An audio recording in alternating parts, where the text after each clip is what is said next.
Hey guys, tonight we climb aboard a creaking medieval ship, smack in the middle of a stormy sea, and try to do something that might be more difficult than surviving a sword fight, getting a decent night's sleep. You probably won't survive this, to be honest. Medieval ships weren't built for comfort, they were barely built for buoyancy. And tonight, you'll see exactly what that means when thunder is cracking, waves are smashing against the hull, and your bedding smells like something the dog dragged in, then dragged back out because even the dog couldn't stand it. So before you get comfortable, take a moment to like the video and subscribe, but only if you genuinely enjoy what I do here. Drop your city and what time it is where you are. I love seeing who else can't sleep. Now, dim the lights, maybe turn on a fan for that soft background hum, and let's ease into tonight's journey together. The year is 1328. You're a lowly sailor aboard a cog, basically a chunky wooden bathtub with sails. You didn't join for the adventure. You joined because you were poor, probably hungry, and someone said you'd get 3 meals a day. They didn't say anything about sleep, though. The storm rolled in a few hours ago, and you haven't dried off since. You're below deck now, water dripping off your hood, knees aching from slipping across the slick board's topside. Every inch of your body hums with fatigue, but the ship has other plans. The captain shouts above deck. The sails rigging is flapping too loudly for you to make out the words, but it's urgent. You're off duty now, though, and the storm is bad enough that half the crew has already disappeared below, trying to steal an hour or two of rest before the next watch. Your shift ended 15 minutes ago, which means, if you're lucky, you've got maybe 3 hours before someone yells for you again. The stairwell to the lower hold is more of a ladder, slick with seawater and grime. You grip it with hands that feel more like soaked leather than skin. The moment you descend, a wall of scent slams into you. Mould, unwashed feet, fish oil, stale air, and something sweet that's probably rotting fruit. Or something pretending to be fruit. There's almost no light here, just the dim flicker of a lantern swinging in slow, swaying arcs. You crouch to avoid cracking your skull on a low beam. The space is barely tall enough for anyone to stand, which is fine because no one's standing. Bodies are crammed into every available gap, lying on their sides, curled in corners, arms folded across chests like corpses awaiting burial. Some snore, others mutter in their sleep, murmuring names or curses. You step over someone's boots, someone's head, someone's possibly living rat companion, and find your usual spot, a plank of wood barely wider than your shoulders and damp from an unknown source. As you lower yourself down, you feel the ship lurch, not gently, like a slap from Poseidon himself. Your shoulder smacks against the wall. Above, something heavy crashes. Probably a barrel, hopefully not a crewmate. No one reacts much. A few grumbles, a cough. Someone says, "There goes the cheese," and the rest go back to pretending to sleep. This is your bed for the night, a slanted piece of timber nestled beside 2 other sailors. There's no mattress, no pillow. If you're lucky, you can wad up your cloak and use it as padding, but it's soaked through. Everything's soaked through. Even your bones feel damp. You lie back and let the rocking of the ship do its worst. At first, it's oddly soothing, like being rocked in a cradle, until the cradle tips 40 degrees and your stomach decides to file a protest. Your back slams against the hull as the ship rolls starboard, and a second later, your foot slips off your plank as you roll the other way. You're sandwiched between a barrel of salt pork and a guy named Alain, who smells like he hasn't blinked since the last plague. A rat scurries across a beam overhead. It pauses, then vanishes into the dark. You're not even startled. At this point, it's just another roommate. Now you close your eyes, not to sleep, yet, but to brace yourself. You count your breaths. You try to ignore the sound of the storm, the drips landing on your chest, the wet hair stuck to your forehead. You try to find stillness inside the chaos. And here's the historical kicker. This was normal. In fact, the idea of a bed for a sailor was a luxury most never dreamed of. Officers sometimes got bunks. The captain might have a private cabin with a lumpy straw mattress. You get a corner of the hull and whatever warmth your neighbour's body radiates. There's some debate among historians about how exactly sailors organised sleep during long voyages, whether rotations were strict, or whether you just collapsed whenever you could. Some logs suggest a tight system of 4-hour shifts. Others hint that during storms, schedules fell apart entirely and you simply slept when the sea let you. Of course, no one talks about what happened when the sea didn't let you, when the storm just kept going, when you were so tired your teeth hurt. but the idea of closing your eyes felt like asking to drown in your dreams. Tonight's one of those nights. The storm groans against the hull like it wants in. You hear the rope strain overhead. You imagine what it would feel like to be tossed overboard. Cold water, heavy boots, a sudden yank downward. The fear isn't loud, it's just a quiet thought sitting in the back of your mind, sipping something bitter. You breathe in again. The air smells like mildew and sweat. Your neighbour mumbles something in his sleep and rolls toward you. His elbow hits your ribs. You're too tired to push him back. Instead, you close your eyes again and think of bread. Warm, crusty, buttered. Land food. A place with grass and a bed. Maybe a cat. And despite everything, the storm, the stench, the rats, the snoring, you start to drift. Not into true sleep, but into that warm, heavy pre-sleep fog where the sea doesn't feel quite so close, and your body starts to forget it's miserable. Then someone above yells, "All hands!" And just like that, it's over. You scramble upright, ribs aching from where your neighbour rolled into you. The command still echoes down from above, "All hands!" A phrase that might as well mean, forget whatever warmth you just imagined, it's back to the cold and chaos now. You half stand, half crawl over a mess of limbs and bundles of gear. Someone swears under their breath as your knee lands squarely on their shoulder. You don't apologise. Nobody does. There's no time for courtesy when the deck is calling and the sea is in a bad mood. The ladder is even more treacherous now, slick as a fish belly. You climb fast, shoulders hunched, heart already picking up speed, and emerge back into the gale. Rain greets you like an insult. Sharp, cold, driving sideways across your face. The sail above cracks like a whip. The ship tilts, groaning beneath your boots, and you see a blur of shadows moving like ants across the deck, everyone hustling to secure the lines before something breaks for good. Your job tonight isn't glamorous. You're hauling ropes, pulling canvas, keeping your footing while wind shoves at you like a drunk in a tavern. You curse under your breath as salt water splashes into your eyes, stings your already raw hands, fills your boots again. You just started to forget how cold your toes were. After what feels like an hour, but is probably 20 minutes, the storm settles a notch. Not quiet, exactly, but no longer the shrieking fury it was. The captain, perched like a gargoyle near the tiller, doesn't call out again.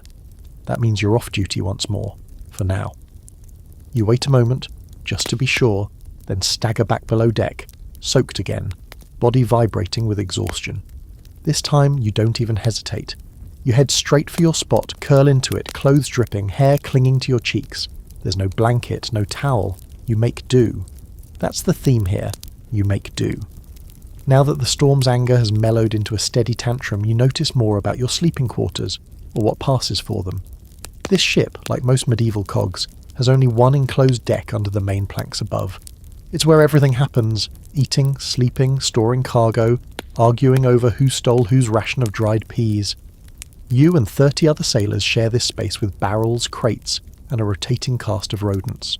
Some ships carried up to 50 or more, and space was never the priority. Keeping the vessel afloat was. The ceiling's low, you can't stand upright, and even when you lie flat, there's barely room between you and the next guy. Privacy isn't a concept here. Neither is comfort. What you're experiencing now is what most sailors simply called below, a damp, dark space that smells like everything and nothing clean. It's where you sleep, where you shiver, where you think about dry land and question your life choices. There are no hammocks on this ship. That's a bit of a surprise to some people. Hammocks, while eventually associated with sailors, didn't become standard until later, around the 16th century. In your current medieval life, your bed is a plank, a coil of rope, or the curve of the hull if you're lucky enough to claim a concave section. The wealthiest might stuff a straw mattress into a corner, but that straw quickly becomes mouldy, lice-ridden and soggy with seawater. So really, you're not missing much. Some ships experimented with suspended bunks, canvas slings, crude netting, but these were rare, and usually only installed on longer expeditions or for officers. For the average seaman like you, the options are wood or floor, choose your misery. The guy next to you, Alain, is already snoring again. You envy him. It's a wet, sputtering snore that sounds like he's gargling seaweed, but somehow he's asleep. Maybe it's because his brain has learned to shut down completely during off hours. That's what sailors do eventually, train their minds to ignore discomfort, to slip into unconsciousness with zero ceremony. You shift on your side, but the board beneath you presses into your hip like it's trying to merge with your skeleton. Every surface is unforgiving, and yet your body is so deeply tired that pain is starting to feel like reassurance. At least it means you're still alive. You let your eyes close. Outside, the storm growls on, but it's like a distant argument now. The worst is past. You hope. You've learned not to trust the sea. One moment it's whispering, the next it's dragging entire men overboard like a bored god swiping pieces off a chessboard. And now comes the real challenge. Sleeping while surrounded by 30 other exhausted, noisy, smelly men, all crammed into one tight, echoing space. It's not just the snoring, it's the sighing, the farting, the sleep-talking. It's the guy 3 feet away whispering a prayer to St. Elmo, patron of sailors. It's the way the hull groans like it has old bones. You start to drift again. You tell yourself to ignore the cold.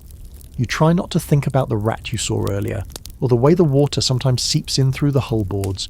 Just a trickle, but always present, always reminding you that this isn't a bedroom. It's a box of wood, floating on the mercy of wind and wave.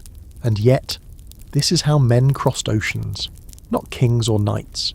Men like you, nameless, sleep-deprived, salted like jerky from the sea air. They navigated storms, faced starvation, watched friends vanish overboard, all while getting maybe 4 hours of damp sleep at a time. And somehow, they did it again the next night. There's an ongoing debate among historians about just how strictly medieval ships followed sleeping shifts. Some argue that watch rotations were ironclad, with bells marking every 4 hours like clockwork. Others suggest that during storms or calm, the routines relaxed, or dissolved entirely into chaos. What's clear is that rest was scarce, and true sleep rarer still. Your muscles twitch. Your hands, still raw from rope burns, curl against your chest. You hear someone shout in their sleep, something in a language you don't recognize. It startles you, but you don't open your eyes. The ship rocks again, not violently, just enough to remind you where you are, and for a fleeting moment you almost feel weightless, as if you could forget the rain, the rot, the relentless ache in your shoulders. It doesn't last. Your neighbour rolls again, elbowing your side. You grunt, push back half-heartedly. He mutters an apology, or maybe a threat. Hard to tell. But this time, when you close your eyes, you fall deeper. Not into a dream, not yet. Just into the dark. The kind of dark you don't fight. The kind that swallows you, whole and heavy. And outside, the sea keeps moving. The first thing you notice when you wake, if you can call what just happened waking, is the smell. It hits you before you even open your eyes. A warm, fermented funk that clings to your nostrils like it's trying to move in permanently. You groan softly, roll onto your back, and instantly regret it. The damp wood beneath you feels colder now, somehow wetter, like it's been crying all night just for you. The hold is quieter than before, which is almost more unsettling. Some of the crew must be above deck again. The ones off shift remain sprawled around you in unnatural angles, limbs flopped over barrels and bundles of rope. A rat scuttles near your foot and you don't even flinch. That's how far gone you are. When something with tiny claws and twitchy whiskers brushes past your toes, and you just think, oh, morning I guess. You sit up slowly, neck stiff, lower back locked into a position that wasn't approved by any gods or chiropractors. You sniff the air. Why? You don't know. Maybe out of habit. Maybe out of masochism. It's worse than usual. That's saying something. Let's break it down. There's the sour, thick odour of unwashed bodies, strong enough to give your breath a second-hand hangover. Then there's the permanent perfume of bilge water, something between rotting fish and vinegar left in the sun. Add to that the hot, greasy smell of the last meal, which might have been boiled barley or might have been meat, and then the ever-present scent of damp wool. Wet wool, to be specific. It has a unique tang. Think mouldy dog with social anxiety. And above it all, like the cherry on this cursed sundae, is a sweetness. Faint, but sharp. Something fruity and wrong. You glance toward a barrel in the corner. Fermented apples, once meant to be cider, now a chemical experiment. One of the younger sailors tried drinking some last week and ended up vomiting into his own boots. You think his boots are still somewhere down here, probably evolving into their own life form. The thing is, you get used to it. Slowly. Your body fights at first. Your stomach flips. Your instincts scream. But after enough nights, Enough stormy, sleepless nights, your nose dulls, like it's been beaten into submission. The smell just becomes part of the ship, like the creaking of the timbers or the rats in the walls. You don't notice it unless someone new boards, and then you get to enjoy the look of horror on their face. A tiny perk. Some sailors swear they can smell land from miles away.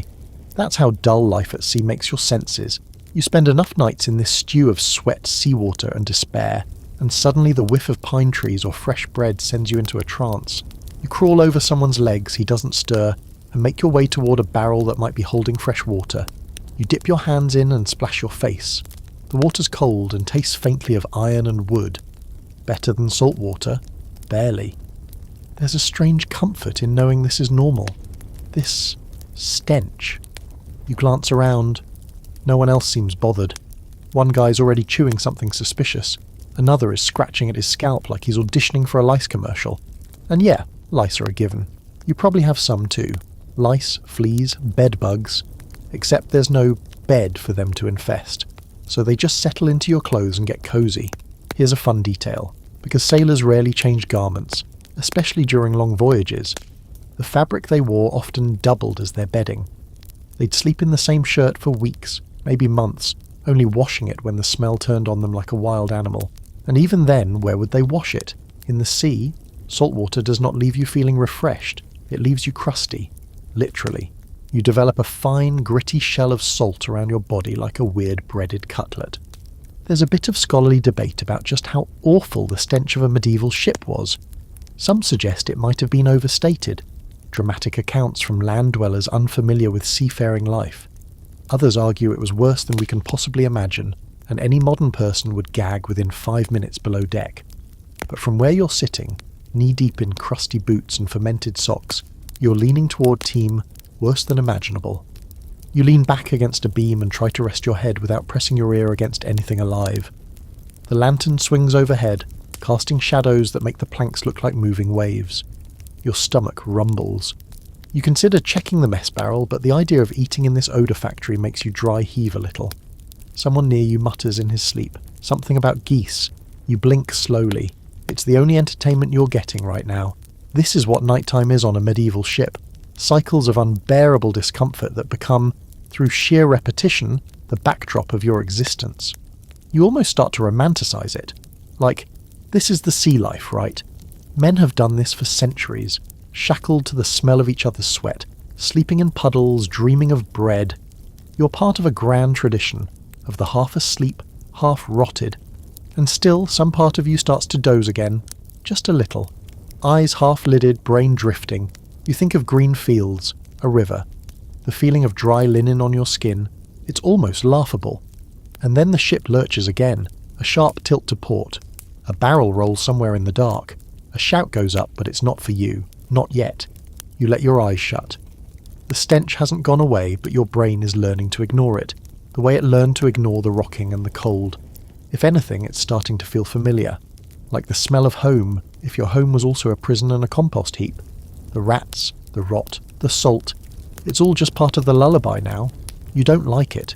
You'd trade it in a heartbeat for a bed, a bath, or even a moment of silence. But for now, it wraps around you like the ship's hull wraps around the sea, imperfectly, reluctantly, but tight enough to keep everything inside. You rest your head again, and this time, you don't fight the darkness. It's ugly, but it's consistent, and at sea, that's something like peace. Sleep, when it finally happens on a medieval ship during a stormy night, is less of a descent into rest and more like slipping into unconsciousness during a bar fight. Your body gives up, your senses blur out the noise, and your brain says, fine, have it your way, before flicking the switch. But the moment it does, the ship reminds you who's really in charge. Tonight that reminder comes in the form of a sudden drop. You don't see it, obviously, but your body feels it. The ship plunges, just a few feet maybe, but your gut leaps into your throat. You snap awake. It's pitch black.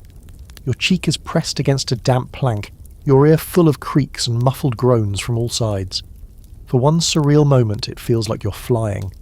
Then gravity returns, and the hull beneath you slams back up like it's trying to punch your soul out of your mouth.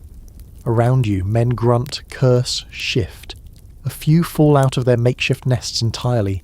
bundles of cloaks and rope now scattered like laundry during an earthquake. Someone groans, probably bruised something. You don't move, you're too busy listening. That sound, the one right before the drop, wasn't thunder.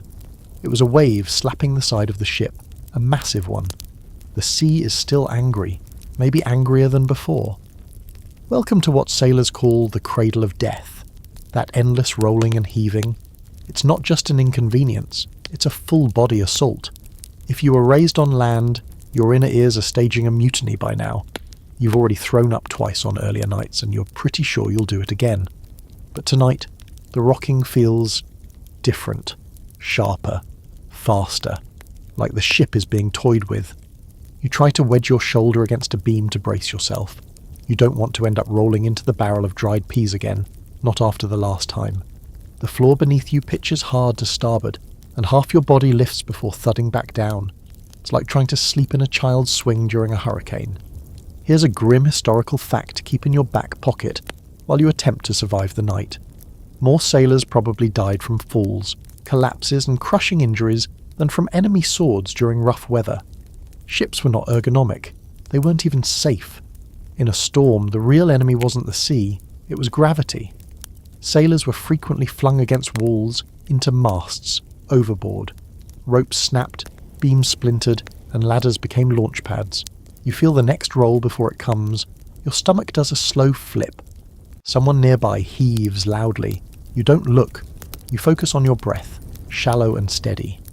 Your fingers grip the nearest timber like it's a lifeline. You wonder, why am I doing this? You already know the answer. You needed the pay. You needed the escape. You thought the sea would be freedom. Instead, it's a wooden box full of stale air and swinging lanterns, trying to kill you in your sleep. The wind howls again, higher this time. There's a new sound too, something slapping above deck, a rhythmic smack smack smack of loose canvas or a line untethered. That's someone else's problem, you tell yourself. You're not on watch, not until the bell rings, not unless the yelling starts. But it's hard to sleep with that sound, the creaking. It's the same creak every time, a long groan that runs the length of the ship like it's pulling apart. You feel it more than hear it, down in your bones. Every plank of wood on this ship is expanding, contracting, protesting the storm. Water seeps in, always in hairline cracks and soaked seams. The hull swells with moisture.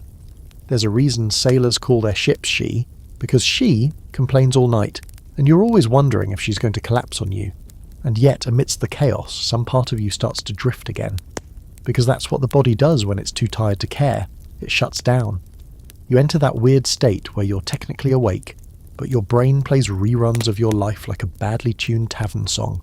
A flash of your childhood. The smell of firewood. A half-remembered kiss from someone you left behind in a port town you already forgot the name of. Another wave hits. The ship bucks. A barrel clatters and rolls. You're rocked to the side and instinctively curl tighter. Somewhere, someone starts coughing. Not a polite cough either. The wet, lung-shaking kind that echoes too long. You hope it's just the cold. You pretend it is. Now here's the fringe fact of the night. Some sailors liked sleeping in storms. Seriously. They claimed the movement helped lull them into dreams, like babes in a cradle.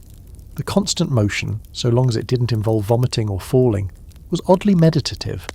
Like being rocked by a violent god who just wanted you to chill out for once. It helped some of them forget where they were. It helped others remember who they were. You're not there yet. You're still in survival mode. But it's true, in a strange way, that the sea has rhythm. The rocking has a pattern. You start to feel it. Roll to starboard, creak, slam, pause, roll to port, creak, slam, pause. Your body, miserable and soaked and itchy, starts sinking to it. You breathe in time with the rhythm. You start to time your tiny movements, adjusting your hips between rolls, flexing your toes in the brief stillness. And in that awkward, aching posture, with rain still hammering the deck above and the hull groaning around you like it's trying to remember how to float, you feel it. The tiniest fragment of calm. Not peace, not comfort, just a pause, a moment, and it's enough. You close your eyes again. A rat squeaks somewhere. The ship shifts, but you're still here, clinging to your corner of the world. The sea may not want you to sleep, but you're going to try anyway. The sea doesn't care about your comfort, your warmth, or your dreams of soft beds and roaring hearths. What you get instead is a draft through the hull that somehow finds your ankles no matter how you curl up, a puddle that's definitely grown wider since you last blinked, and clothing that hasn't been dry in days, or weeks. Honestly, you've stopped keeping track. Somewhere back around your second sleepless night, you gave up on the idea of changing clothes. Now it's just rotate and pray. You shift slightly on your plank. Bad idea. It presses a line straight into your thigh, and your knee clicks in protest. The wool of your tunic is damp and coarse against your skin, like sleeping inside a bag made of angry sheep. You don't dare remove anything, even your sodden boots. That's a rookie mistake. New guys try it sometimes, peeling off their clothes after a long shift to air out. The smarter ones stop after the first time they try to put them back on, and realise they've frozen into the shape of their own regret. No one changes for bed. Not on a medieval ship. You sleep in what you work in, what you eat in, what you sometimes, unfortunately, get sick in. It's not just about time or convenience, it's survival. You need your gear ready. If you strip down and a storm hits or the captain calls all hands, you can't waste 10 minutes pulling on soaked leggings. You go up as you are, boots half laced, belt loose, shirt clinging like seaweed. That's the drill, and besides, what would you even change into? You own, generously, maybe one extra set of clothing, usually just another linen shirt if you're lucky. It's likely stuffed into your sea chest, assuming it hasn't gone mouldy or been eaten by rats. And your sea chest, let's be honest, doubles as someone else's pillow right now. The other men are tucked into their own layers of misery. You can see one guy, Thomas, sleeping in his oilskin cloak, curled like a shrimp with his hood pulled tight over his face. Another sailor, bigger, snoring thunderously, lies sprawled across 2 sacks of barley, arms crossed over his chest like a knight in a tomb. There's no uniformity to how anyone sleeps. You find a place, you wedge your body into it, and you hold on. That doesn't mean it's completely lawless. There's an unspoken code about space. You don't cross into another man's sleeping area unless you want to lose a tooth. You don't move someone else's gear, and if someone's having a night terror, which happens more than you'd expect, you let them ride it out. Wake a screaming sailor too suddenly, and he might come at you swinging, dreaming of pirates or sea monsters or worse. You're getting used to the sensation of being damp all the time. It's no longer wet exactly. It's just a permanent clammy coating that's settled into your bones, like the sea has decided to slowly marinate you. Your tunic sticks to your spine in places, loose in others.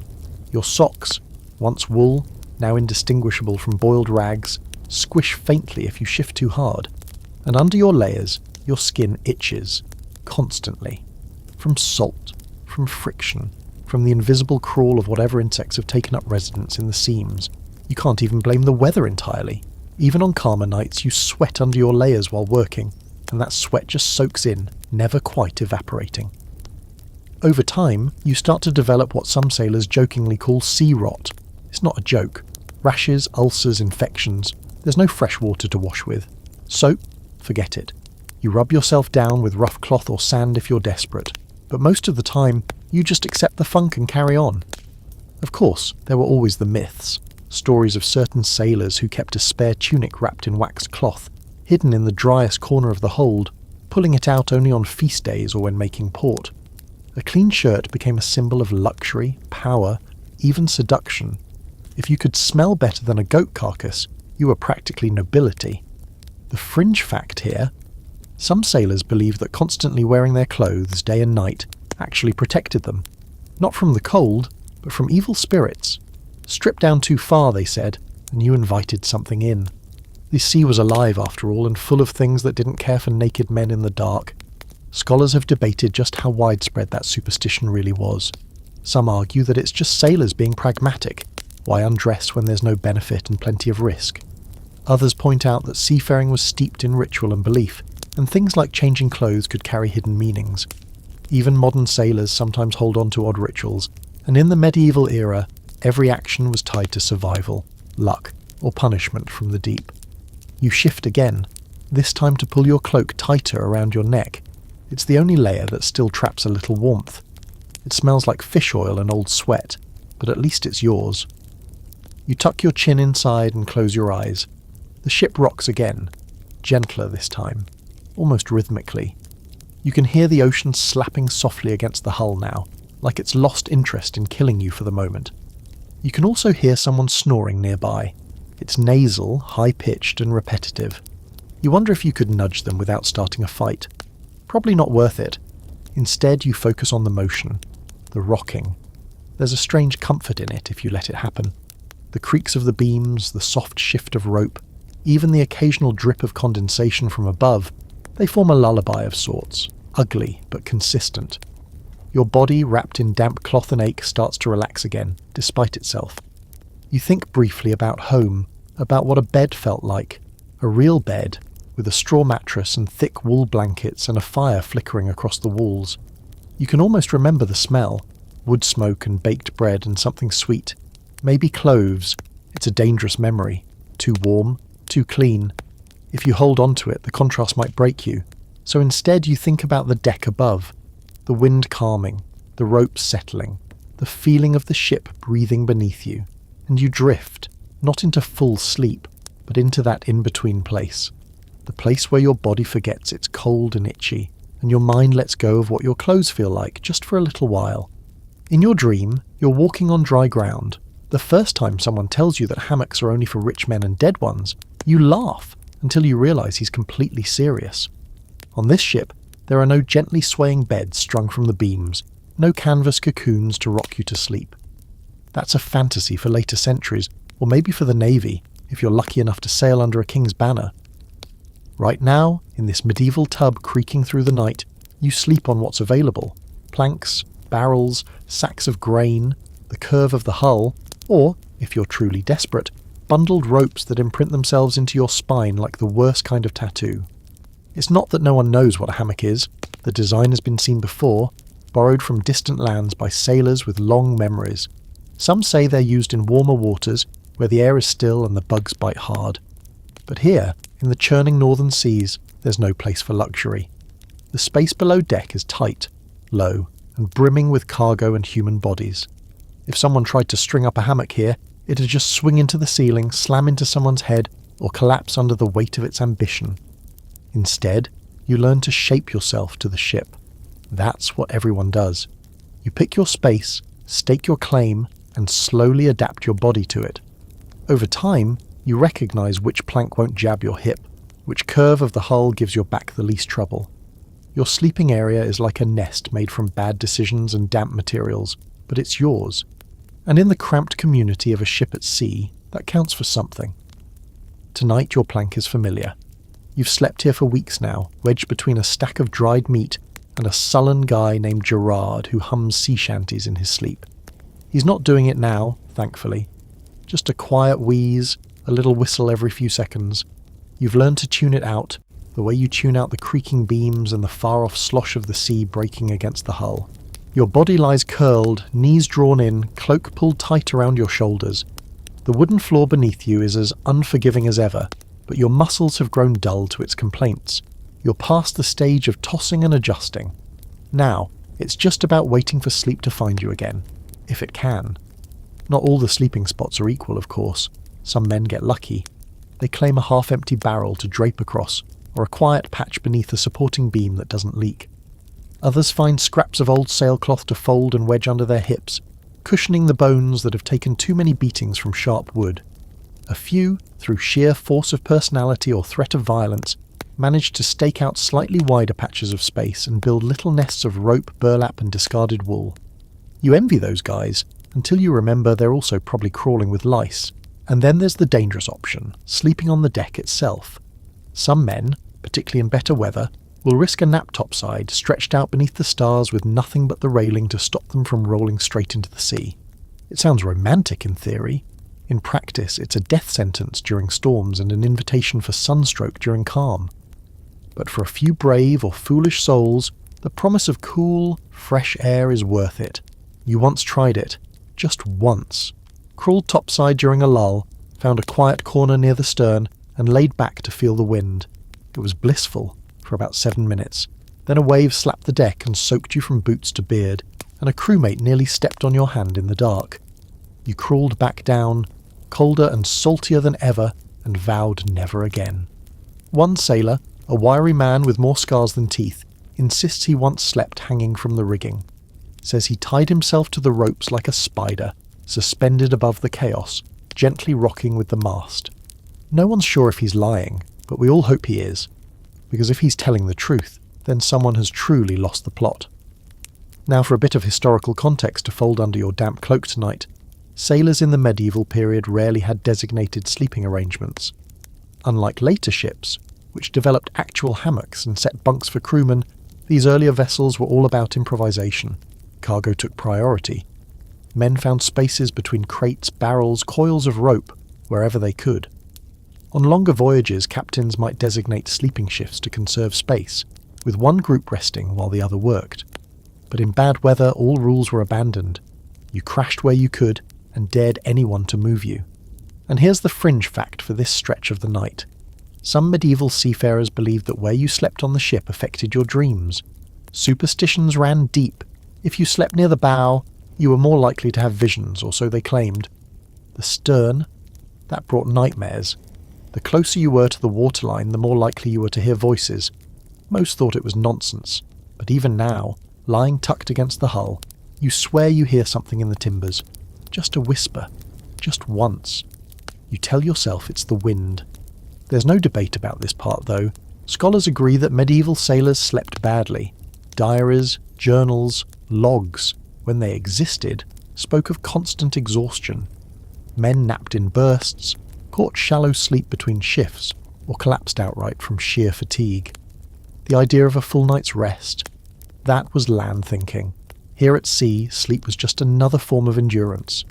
You adjust your body again, shifting your weight to avoid a knot in the wood beneath your ribs. The ship rocks gently now, less violently than earlier.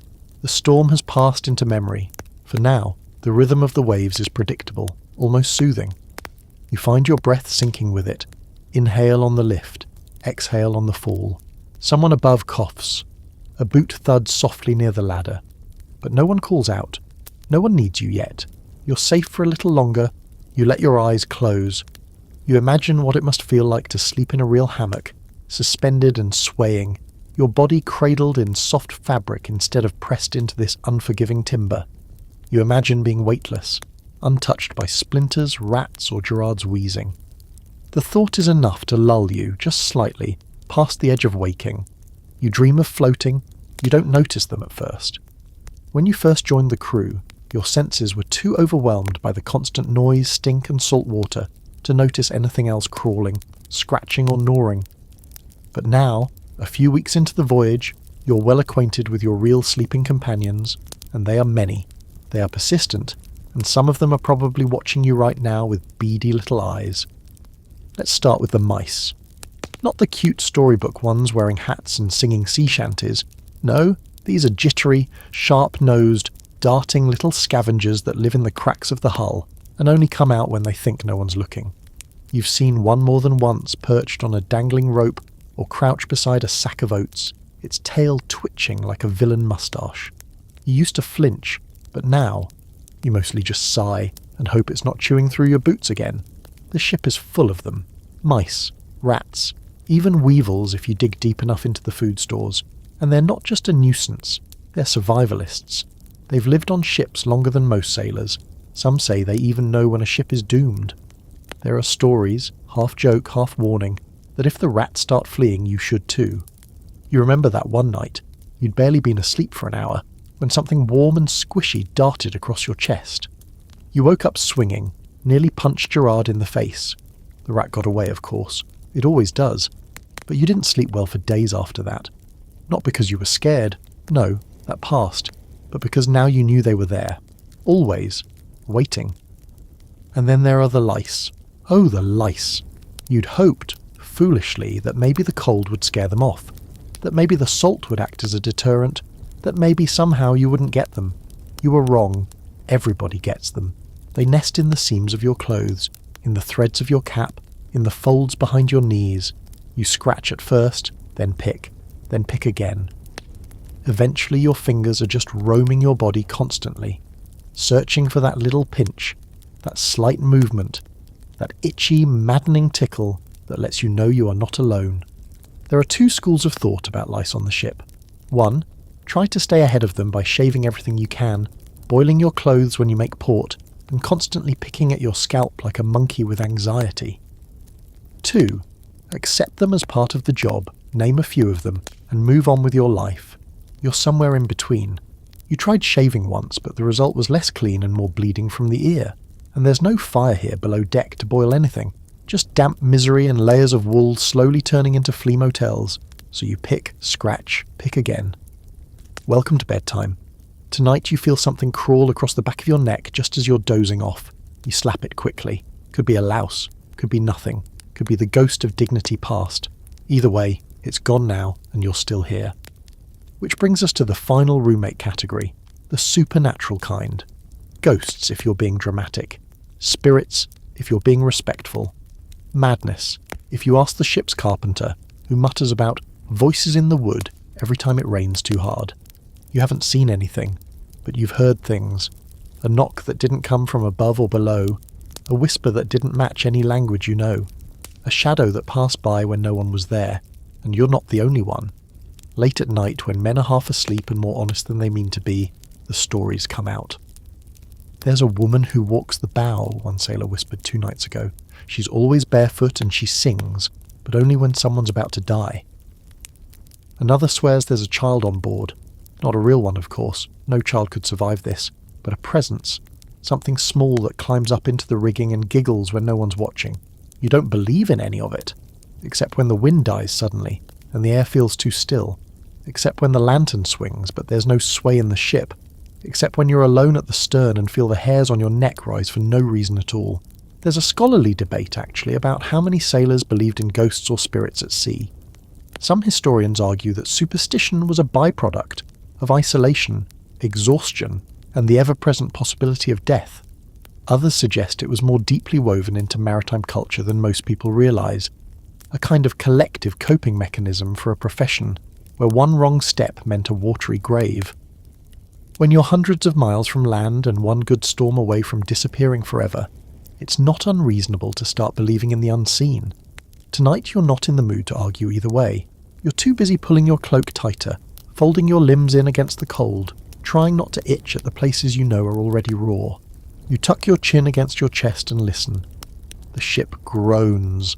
A rat scurries somewhere above. A soft snore rises and falls like a sigh. The air is thick with breath, damp wool, and the endless scent of the sea soaking into everything. You wonder how long it takes before you stop noticing the difference between yourself and your environment. When you're no longer on the ship, but part of it. Fungus, flesh, rope, salt. You drift towards sleep, finally, slowly. The rocking is manageable tonight. The sounds familiar. Nothing new slamming into the hull, no fresh screams or calls to arms. You allow your mind to soften, to peel away from the crust of reality and fall inward. And just as you're slipping under, you hear it. A scratch. A long one. Just beyond your feet. You freeze. Another scratch. Then a soft thud. Then silence. It could be the rat again. Or it could be someone. Something. Dragging their fingers across the wood. You open one eye. Nothing. Just darkness. The kind that wraps around you like wet cloth. You breathe in. You breathe out. If it's a ghost, you think, it better not have lice too. You smile to yourself, pull your cloak tighter, and let the dark take you. The idea of a full night's sleep is a joke, and the crew stopped pretending otherwise long ago. Out here, sleep isn't something you get. It's something you steal. You snatch it in short, jagged pieces, between waves, between shifts, between the moments the sea forgets to be cruel.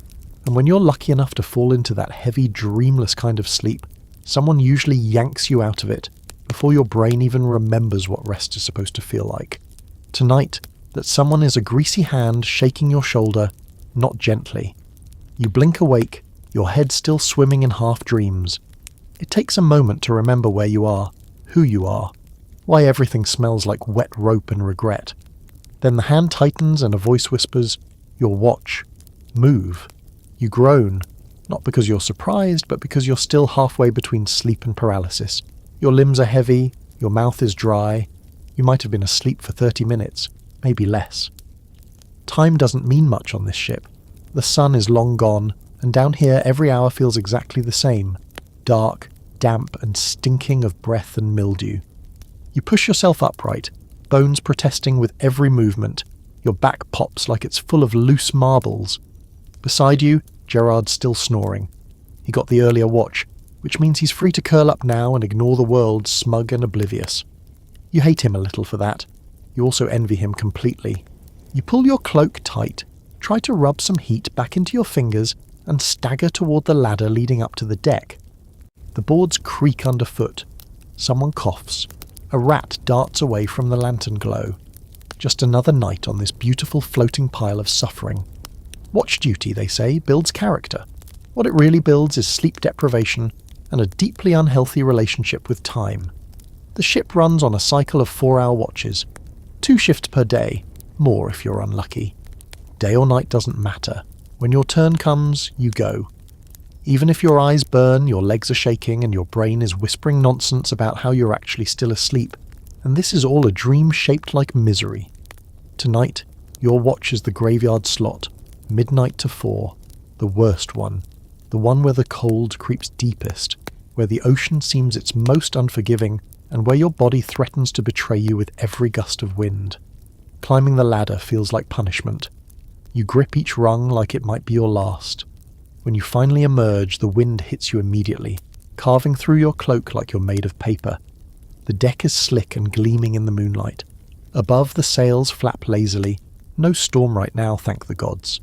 But there's a biting breeze and just enough movement in the waves to keep the rigging creaking like a haunted house. 2 other crewmen are already there. One stands at the bow, staring into the dark sea.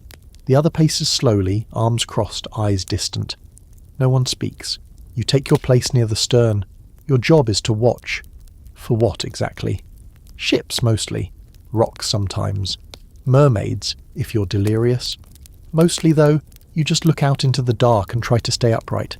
There's a trick to it, how you plant your feet just so, how you shift your weight with the sway of the ship, how you keep your body loose enough to absorb the motion without losing your balance. It's like dancing with a partner who wants you dead. The cold is worse up here. It cuts past your layers and nestles deep in your bones. You shuffle in place, stomp your feet a little, trying to wake yourself up. The sky above is a sprawl of stars. So many it makes your chest ache. The kind of view that would have taken your breath away back on land. Out here, it just makes you feel small. You fight the heaviness behind your eyes. Sleep tries to crawl back in. Your body's pleading to shut down, but you can't afford to blink too long or lean too far or rest too heavily. A sailor once did that during a quiet night watch. Fell asleep leaning against the rail. When the ship rolled, he didn't. They didn't find him. Just a boot floating half a mile behind. And yet, despite the risk, there's something about this stretch of night that feels different, sacred almost. A kind of stolen solitude. You're exhausted, yes. You're cold, aching, half-conscious. But for a little while, it's just you and the sea. No shouting, no rats, no snoring. Just the wind through the rigging and the rhythm of water against wood. You remember hearing once that sailors on long voyages learn to nap standing up. It sounded ridiculous until now. You swear you're halfway there. Your body begins to sway with the ship back and forth, just enough to stay balanced. Your eyes blur. You blink hard. You count. Some sailors swear by counting stars, others by repeating prayers. You just focus on your breath. In, out, stay awake. Somewhere behind you the bell rings. Half an hour gone, maybe less. Time dilates in the night. You shuffle your feet again, stretch your arms, whisper a song under your breath. One of the old ones, the kind no one teaches but everyone seems to know. You hum to keep your brain busy. Anything to keep from drifting. There's an open debate among historians about whether medieval sailors followed strictly enforced watches, or if they were more chaotic in their rotations. Logs and records are sparse. Some ships might have used bells or hourglasses, others simply rotated men based on seniority or need. But one thing's clear, sleep was never sacred. Work came first, always. You slept when the sea allowed it, not when your body begged. A fringe belief held by some old salts was that you could bank sleep, like stacking it away for the hard days ahead. Sailors who lived by this tried to nap every chance they got, curling up in corners for 10 minutes at a time, believing it would build up a kind of sleep reserve. Whether it worked or not is up for debate, but you've seen a man fall asleep mid-conversation, mouth open, eyes glassy. Maybe it's more of a survival strategy than a science. You lose track of time again, the stars shift. A gull cries somewhere in the dark. You blink and realise your knees have locked. You shake them loose. You look around. No threats, no ships, no ghosts as far as you can tell. Just sea, endless and hungry. When your relief finally comes, a wiry man with one good eye and the patience of a saint, you nod, step back, and stumble toward the hatch. Your feet barely work. Your joints crack. Your breath fogs in the air as you descend again into the belly of the ship, back into the stench, back to the heat of sleeping bodies, back to your damp plank beside Gerard, who hasn't moved an inch. You curl back up, cloak over your face, hands tucked into your chest, and pray for a few more minutes of sleep before someone calls your name again. And maybe, just maybe, the sea will let you have them. You wake to the sound of water. Not the usual comforting hush of the waves against the hull, but a new kind of water. A drip with rhythm, a splash with purpose, and the unmistakable glug of something collecting where it shouldn't. You don't move at first. Your eyes stay closed. Maybe it's a dream. Maybe it's just the sea playing tricks again. But then a second splash follows the first, closer this time, and your eyes snap open in the dark. It's still night. Or at least the dim lantern glow hasn't changed. A few of the crew are asleep, limbs twisted into impossible angles, cloaks clinging to their bodies like damp burial shrouds. The air is thicker than usual, heavy, muggy, and the smell, well, it's gotten worse, which you didn't think was possible. You shift, slowly, and feel something cold press against your hip. Water. Not just condensation, or a lazy drip from a loose beam. A small pool has formed where your body was. You sit up with a grunt, wipe your hands on your tunic and look down. There's a shallow puddle stretching across the floor now, hugging the edges of the hull. You tap your foot in it, definitely seawater, and rising. The thought you've been trained to fear slinks into your mind. Leak. You're not the only one who notices. Another sailor stirs nearby, mutters a curse under his breath, then scurries off toward the bulkhead, bare feet slapping against wet wood. A moment later, you hear low voices. Concerned, not panicked. But that could change fast. You swing your legs over the side of your plank, plant your boots in the puddle, and stand. Cold water seeps instantly through the soles. Someone nearby shouts for a bucket line. It's not a full emergency yet, but everyone knows how quickly things can go from mildly annoying to, hope you know how to swim in mail. You stumble forward, grab a bucket, and fall into the rhythm. Scoop, toss, pass. It's a clumsy line. Men half asleep, bleary-eyed, shivering. But it works. The water isn't gushing in. It's a slow leak, probably from a seam strained by the earlier storm. Still, you're below the waterline, and no one wants to find out how much the ship can take before it becomes a coffin. There's something about this moment, about bailing out your own bed, that captures the true joy of medieval sailing. You thought sleeping was hard before? Try doing it in a space that might turn into a bathtub at any second. The ship doesn't just rock you, it reminds you that you are entirely at its mercy. Eventually, after what feels like an hour of cold splashes and aching shoulders, someone plugs the leak, or at least slows it. The puddle stops growing. The bucket line dissolves. You slump back toward your spot, now damp in a whole new way. You look at your plank. It glistens in the lantern light. You could wring it out and water a garden, but you lie down anyway, because what else is there to do? The sea doesn't care about your comfort. It doesn't pause to give you time to dry off or to find a fresh blanket. Not that you have one. It just keeps rolling, groaning, and whispering things through the hull that make your spine tingle. As you try to settle again, you realise just how loud the ship is at night. It isn't quiet, even when no one's speaking. There's the constant creak of wood, a sound so regular it becomes background noise until it changes, and then your stomach clenches. There's the gentle slap of waves against the hull, the groan of the mast swaying slightly in the wind, and the high metallic ping of a loose rigging somewhere above. And then there's the truly terrifying sound. Nothing. Every once in a while everything goes still. No creaks, no water, no footsteps above. That's when everyone instinctively holds their breath, because silence means tension. A pause before something breaks. And in those rare, uncanny moments, The ship almost feels like it's listening. You pull your cloak tighter, shift on your damp bed and try to force your eyes shut. But your ears are awake now, cataloguing every groan, every drip, every whisper of rope. You're not imagining them. Those soft sounds, they're real. They echo down through the beams like breath through old lungs. Some sailors say the ship has a voice, that if you learn to listen, you can hear her mood. Tonight she sounds annoyed, not furious, not panicked, just irritated, like she didn't appreciate the storm and she definitely didn't enjoy taking on water. You settle again, awkwardly curled into a C shape, careful to keep your boots on the driest patch of plank. Gerard hasn't stirred at all. Unbelievable. Man could sleep through a Kraken attack. His snores rise and fall like a baritone tide. It should be annoying, but right now it's comforting. Familiar. The hull creaks again. The leak you hope is really sealed. You'll find out for sure in the morning, assuming there is one. You drift in and out of consciousness. Not sleep, not really.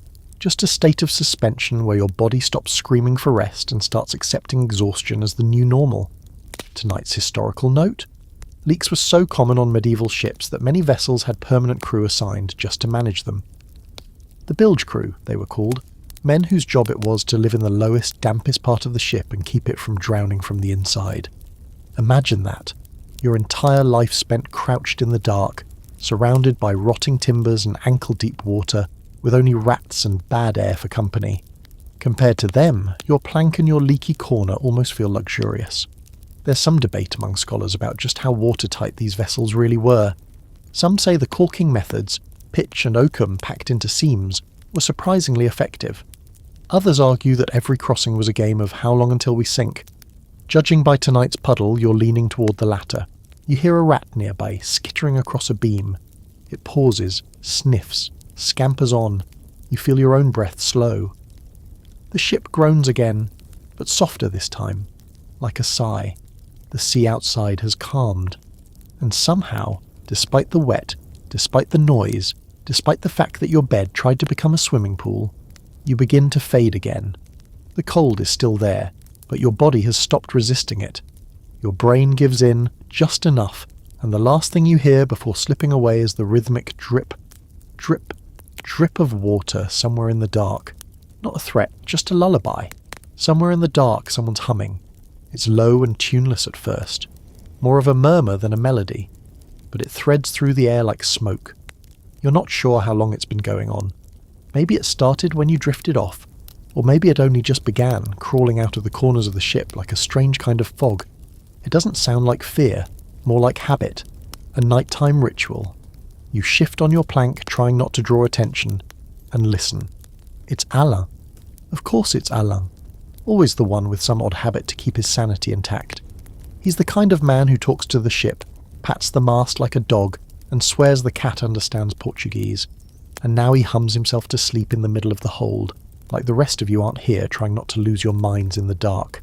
Still, you don't hate it. You've learned that sailors, especially the ones who've done this for years, develop nighttime rituals to survive. Some pray. Others wrap their cloaks a specific way, left over right, like they're binding their luck into the folds. A few whisper old songs or mutter stories to themselves, barely audible above the creaking wood. Alain hums. It's just one more way of telling the dark I'm still here. You don't get me yet. You lie still, listening. There's a rhythm to it. Not quite a lullaby, not quite a sea shanty. Just a repeated humming loop, weaving between the sighs and snores of the others. The ship rocks gently now, mercifully tame. The storm seems far behind. You can almost forget how violently you were being flung across the deck just hours ago. You take stock of yourself. Bones, sore, feet, damp, eyes, gritty, lice, always. But you're alive, and at sea, that counts for more than you'd think. You shift a bit, careful not to wake Gerard, whose arm is now draped over the edge of his barrel pillow like a dislocated puppet. His breathing is even and deep, the kind that suggests he'll wake up either completely rested or completely confused. Sleep is a luxury here, but you're learning that even the act of trying to sleep is a ritual. There's a whole series of tiny gestures you repeat each night to coax your body into surrendering.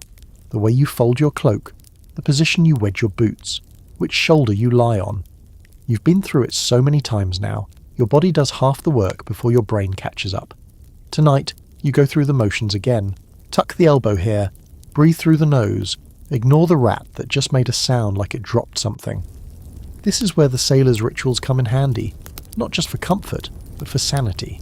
Some men refuse to sleep without touching wood.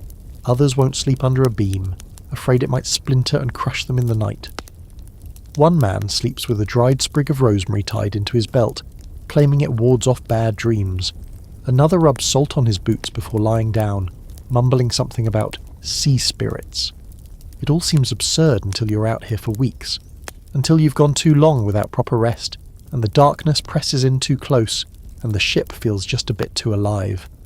Then you start doing things you never thought you would. You tie knots in your cloak a certain way.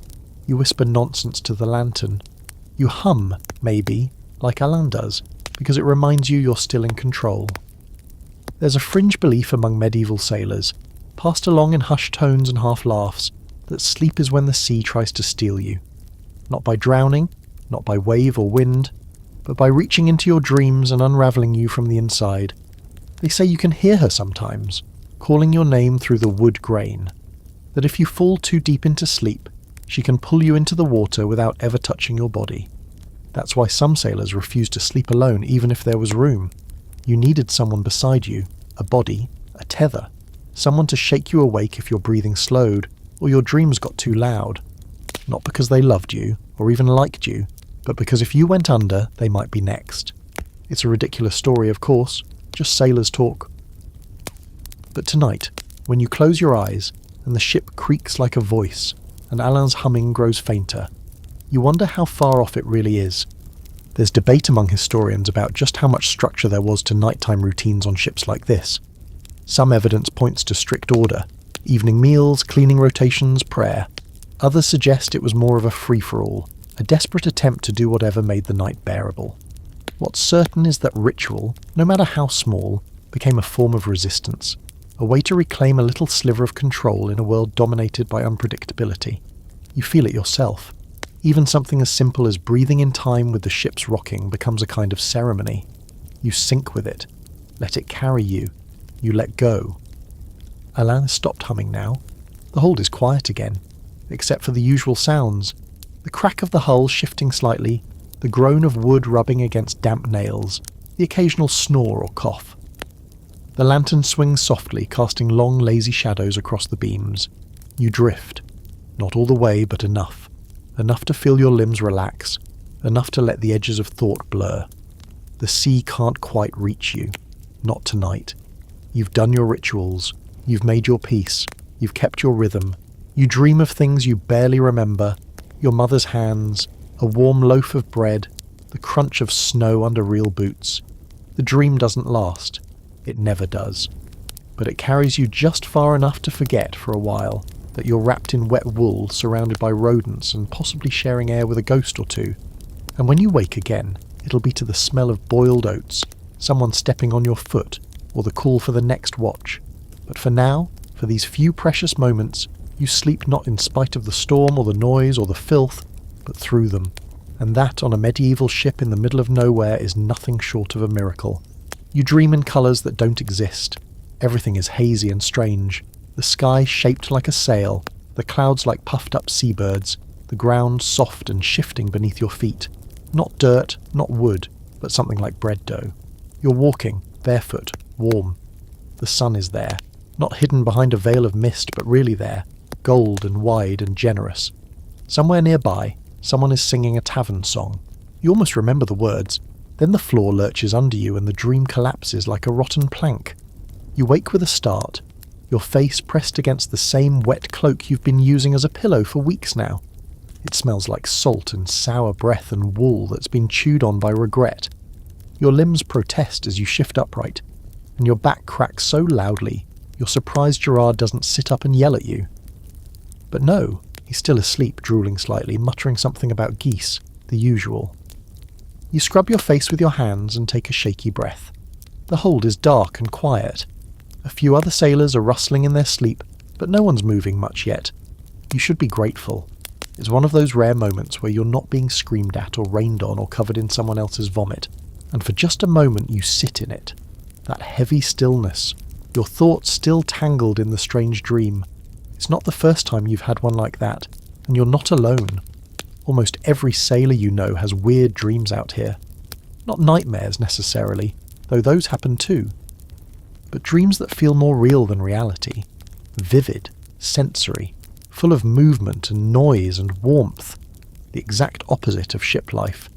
You think it's your brain trying to remember what it used to be like to live on solid land? Or maybe it's your body begging you to take it somewhere that smells less like fermented despair. There's a rumour among the older sailors that the sea messes with your mind after a while. Not just the salt or the motion, but the sheer longevity of being surrounded by the same things day after day. The same timbers, the same waves, the same faces, the same smells. It tricks your brain into dreaming harder, deeper, almost like it's rebelling. You can't have comfort during the day? Fine. Here it is, hidden in the folds of your subconscious. But you'll have to pay for it later. And you do? Waking up is cruel. Coming back from dreams of warmth and open skies to this dim, leaking, rat-infested barrel of misery is like being dropped into cold water. You try not to let it get to you, but it does. The historical record on sailors' dreams is thin, hardly surprising. Nobody was carving their nightmares into the ship's log between shifts of hauling rope and bailing water.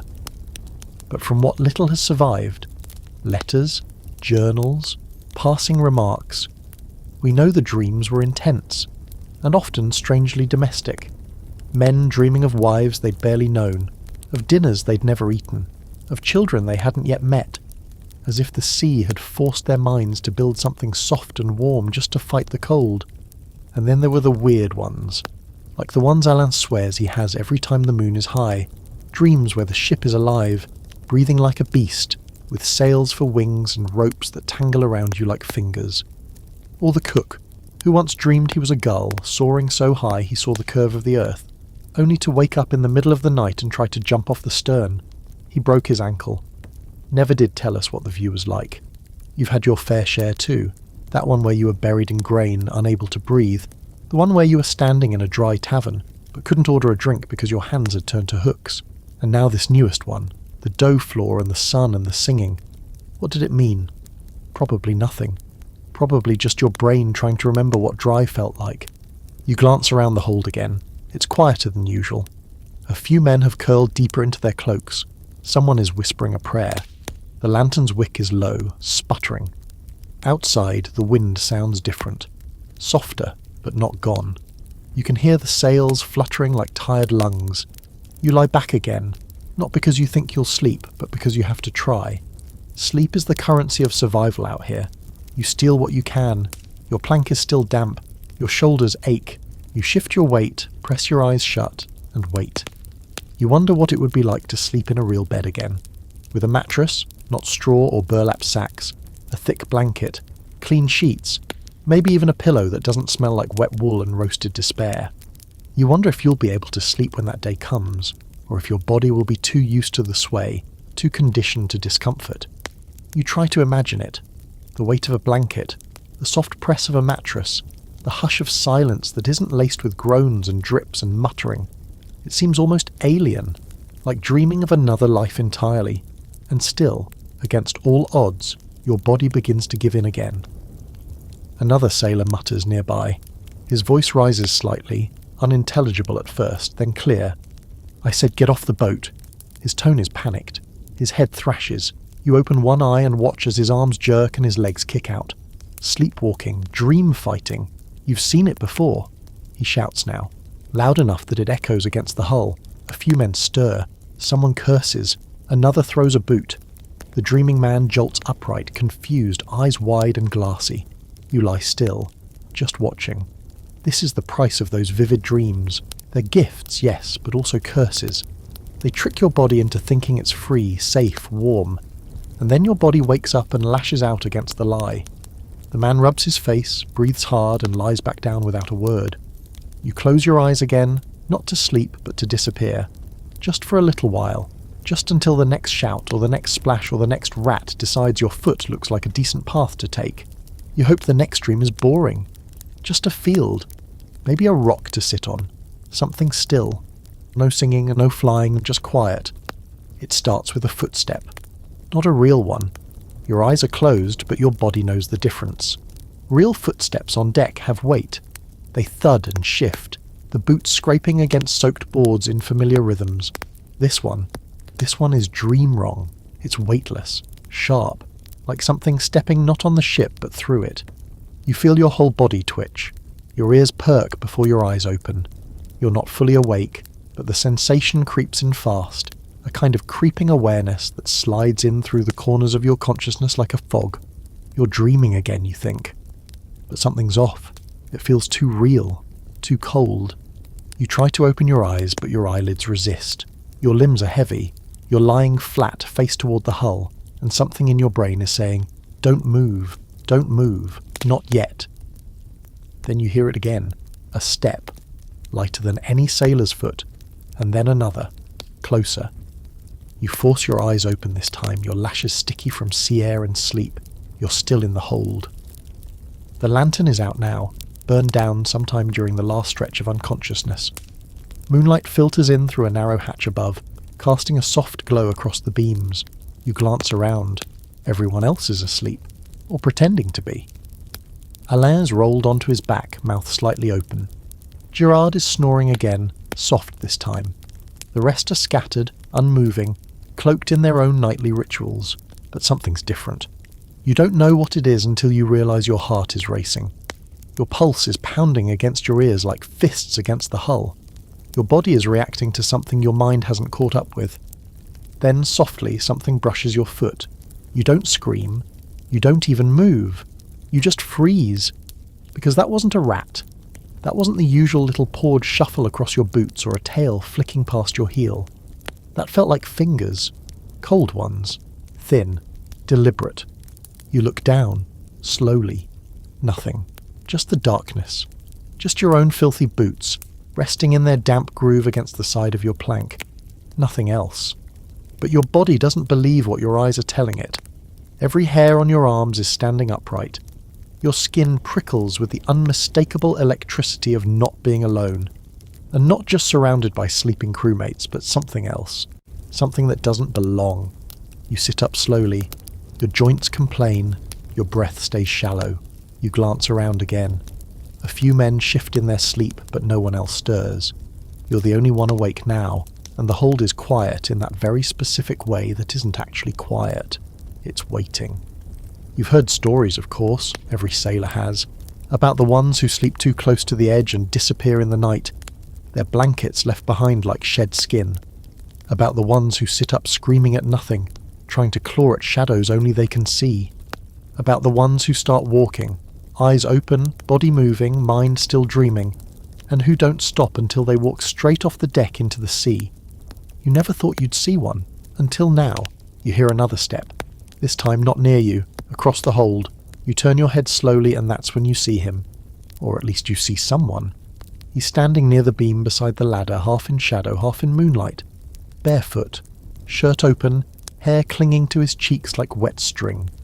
His eyes are wide, fixed on something you can't see. His lips are moving, whispering something too faint to hear. One hand reaches forward, then falls. His knees wobble. He's not fully awake. That much is clear. You don't know his name. He's one of the newer men, joined a few ports ago, barely spoke a word since. You think he was a farmer before. You think he said something once about missing a dog. You've seen him sleep like this before, shallow and restless, eyes twitching behind his lids. But this is different. He's not just dreaming. He's moving, and you know where he's going. You rise quickly, every muscle aching in protest. You move as quietly as you can, dodging scattered boots and barrels, skimming past men curled into themselves like drying seaweed. The sleepwalker reaches the bottom of the ladder. He lifts one foot, then the next. Slow, deliberate. You catch him by the arm just as he plants his foot on the third rung. He jolts violently, gasping like he's surfaced from underwater. His eyes snap to yours, wide, unfocused, full of the deep kind of panic that doesn't come from this world. He starts to scream. You clap your hand over his mouth and pull him back, murmuring something low and calm you don't even recognize as your own voice. His body shudders, then goes slack. He slumps into you, breathing fast, sweat pouring down his face like he's just run a mile. A few of the other men stir now. One groans, another mutters, "What now?" and rolls over. You help the dreamwalker back to his plank. He doesn't speak. He doesn't need to. His eyes say everything. Whatever he saw, whatever he dreamed, it didn't stay in his head. Not entirely. And suddenly, the stories don't seem so far-fetched. The ones about men pulled by voices in their sleep. About dreams so vivid they become commands. You remember what the old boatswain once said, "If you sleep too close to the sea, she'll invite you down." There's scholarly argument about whether sleepwalking was common among medieval sailors. No logs mention it, no captains wrote about it. But why would they? Who would admit their crew was wandering around like ghosts in the night? It's not the kind of thing that fits neatly into official records. Still, one fringe theory suggests that the rhythmic motion of the ship, the sensory deprivation, and the constant stress created a perfect recipe for what they now call parasomnias. Sleepwalking, night terrors, and even shared hallucinations. Spend enough time rocking on the water, and your brain stops trusting what's real. Back on your plank, you try to settle again. Your heart is still racing. The man beside you is curled into himself now, shivering, eyes open but empty. You don't ask him what he saw. You don't want to know. Instead, you wrap your cloak tighter. You wedge your boots into the crook of the wall so you won't slip if you need to jump up again, and you stare at the ceiling. You're not sure you'll sleep again tonight, because now you're listening, not to the rats, not to the creaks, not even to Gerard's occasional goose noises. You're listening for footsteps. Morning, if you can call it that, arrives slowly. There's no sudden burst of light or cheerful birdsong, just a gradual shift in the quality of the dark, a subtle easing that turns black into grey into something a little less oppressive. Above, the hatch lets in a pale sliver of sky, dull and colourless, like the underbelly of a fish. You open your eyes not because you're rested, but because the discomfort has piled too high to ignore. The first thing you notice is the itching. Your neck, your wrists, behind your ears, everywhere your skin meets fabric feels like it's been attacked by invisible needles. You scratch, and it helps for a second. Then the itch just moves, travelling like a mischievous spirit from one joint to the next. You know what it is. Everyone does. The ship has become a paradise for lice. You sit up slowly, feeling your joints click like old hinges. Your cloak is wrapped around your shoulders, soaked through from both sweat and mist. You don't remember pulling it tighter during the night, but at some point your body must have tried to cocoon itself. The wool is heavy and rough, and as you peel it back from your skin, you notice little clusters of something near the seams. Tiny dots. Brownish. Moving. Lice eggs. Perfect. You sigh. Long and slow, like you're trying to exhale your entire soul. You reach up, scratch behind your ear again, and look down at your tunic. It's no better. The linen is stained, stretched out, crusted with salt and, you hope, just dirt. You give it a sniff and immediately regret it. This is your sleepwear, your workwear, your everything wear. It hasn't been changed in weeks. Washed. Not even close. There's nowhere to do that. If you want to clean your clothes, you beat them with a rope or shake them out into the wind and hope nature takes pity. But even then, they never dry. Not completely. The ship is too damp. Too alive. Some men sleep bare-chested, hoping to air out. You tried that once. Within 5 minutes, you were shivering so hard your teeth hurt, and by morning you had new sores along your back where the planks had dug into your skin. You've worn your tunic every hour since. Now it clings to you like a second skin. An itchy, disease-ridden, wool-laced second skin that smells faintly like cheese left in the sun.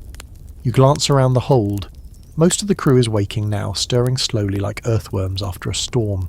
Groans echo through the space. Someone sneezes wetly into the dark. Another man swears at his boots.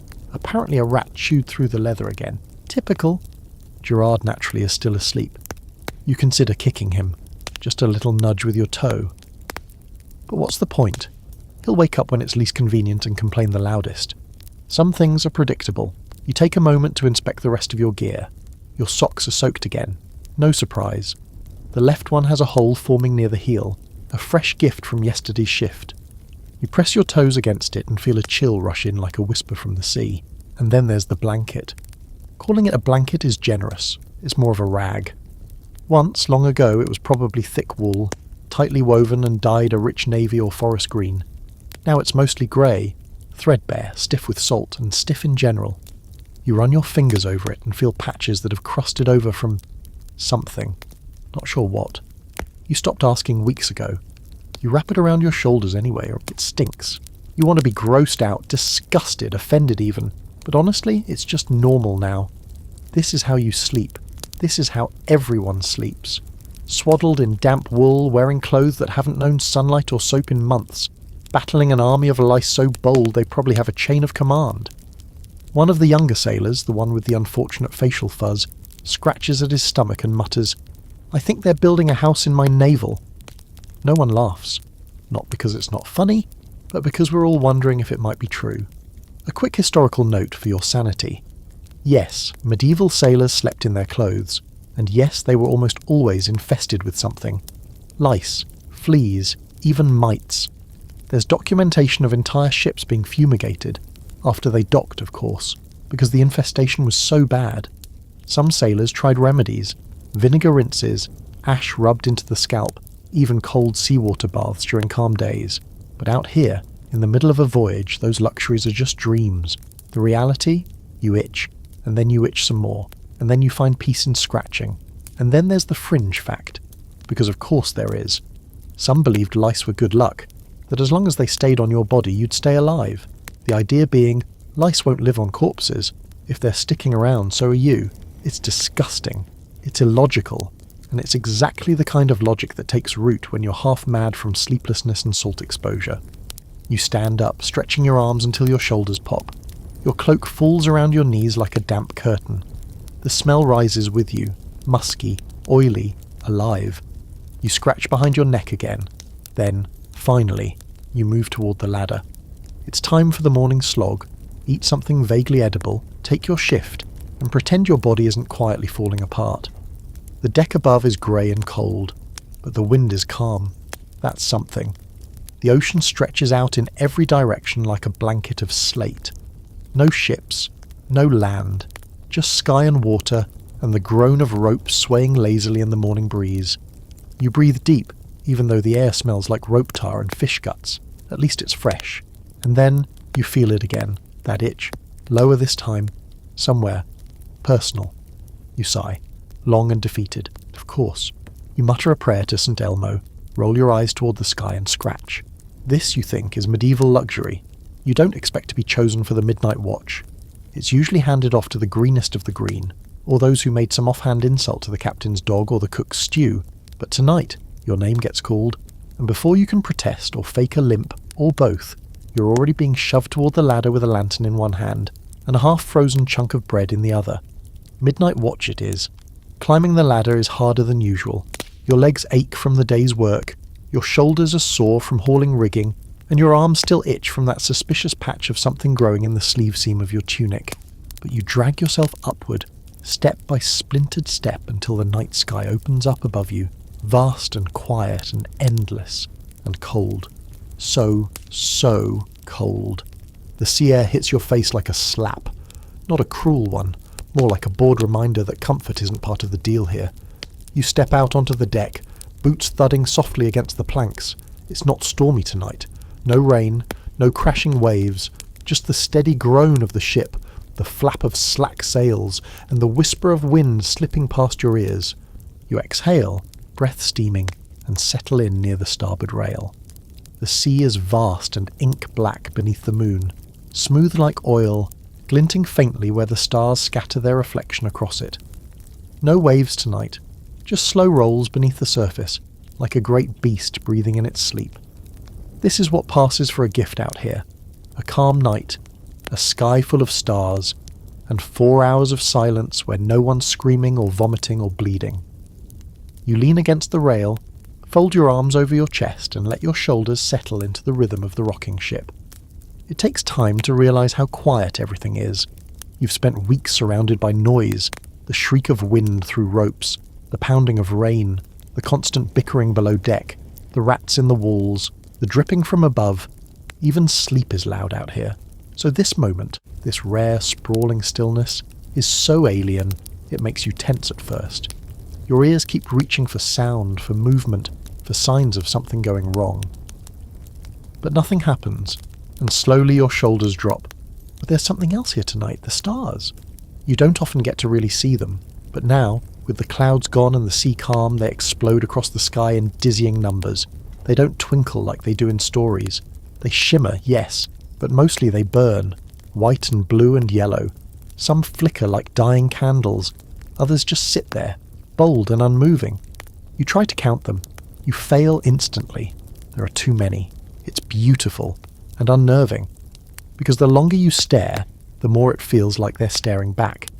You shift your weight, wrap your cloak tighter around you, and try to pick out the few constellations you recognize. The hunter, the dragon's tail, maybe the sea crown, though that one might just be a cluster of particularly confident dots. One of the older sailors, Henrik, once tried to teach you how to navigate by the stars. You forgot most of it, but you remember the way he said it. The stars are honest. They'll always tell you where you are, even if you don't want to know. Now you get what he meant. You breathe in through your nose. The air smells faintly of brine and old rope. Not bad. Better than the hold. Better than waking up with a mouthful of wool. And definitely better than dreaming about food and then waking up chewing your own sleeve. This is peace, in its weird, cold, temporary form. And then, just to ruin it, you think. You think about how long you've been out here. You think about how little you've slept. You think about how your body has adapted to discomfort like it was training for a contest no one wants to win. You think about how there's no bed in your life right now. Just a plank, a bucket, and a set of nightmares that rotate between drowning, starving, and watching a rat crawl into your boot and not crawl out. You think about home, whatever that means anymore, and then you stop thinking. You let it go, you look at the stars again. Let them fill your brain with nothing. This is the part of the night watch that makes sense. The stillness, the breathing ship beneath your boots, the sky above. You can almost pretend you're alone out here. Just you and the sea and whatever's out there in the dark. But of course you're not. Footsteps thud behind you. Soft, slow, deliberate. You tense, then glance over your shoulder. It's the cat. The ship's cat. No one really knows where she came from. Probably smuggled aboard for rat control. She doesn't have a name. Some call her Widow. Others call her Nellie or Ghost or just the cat.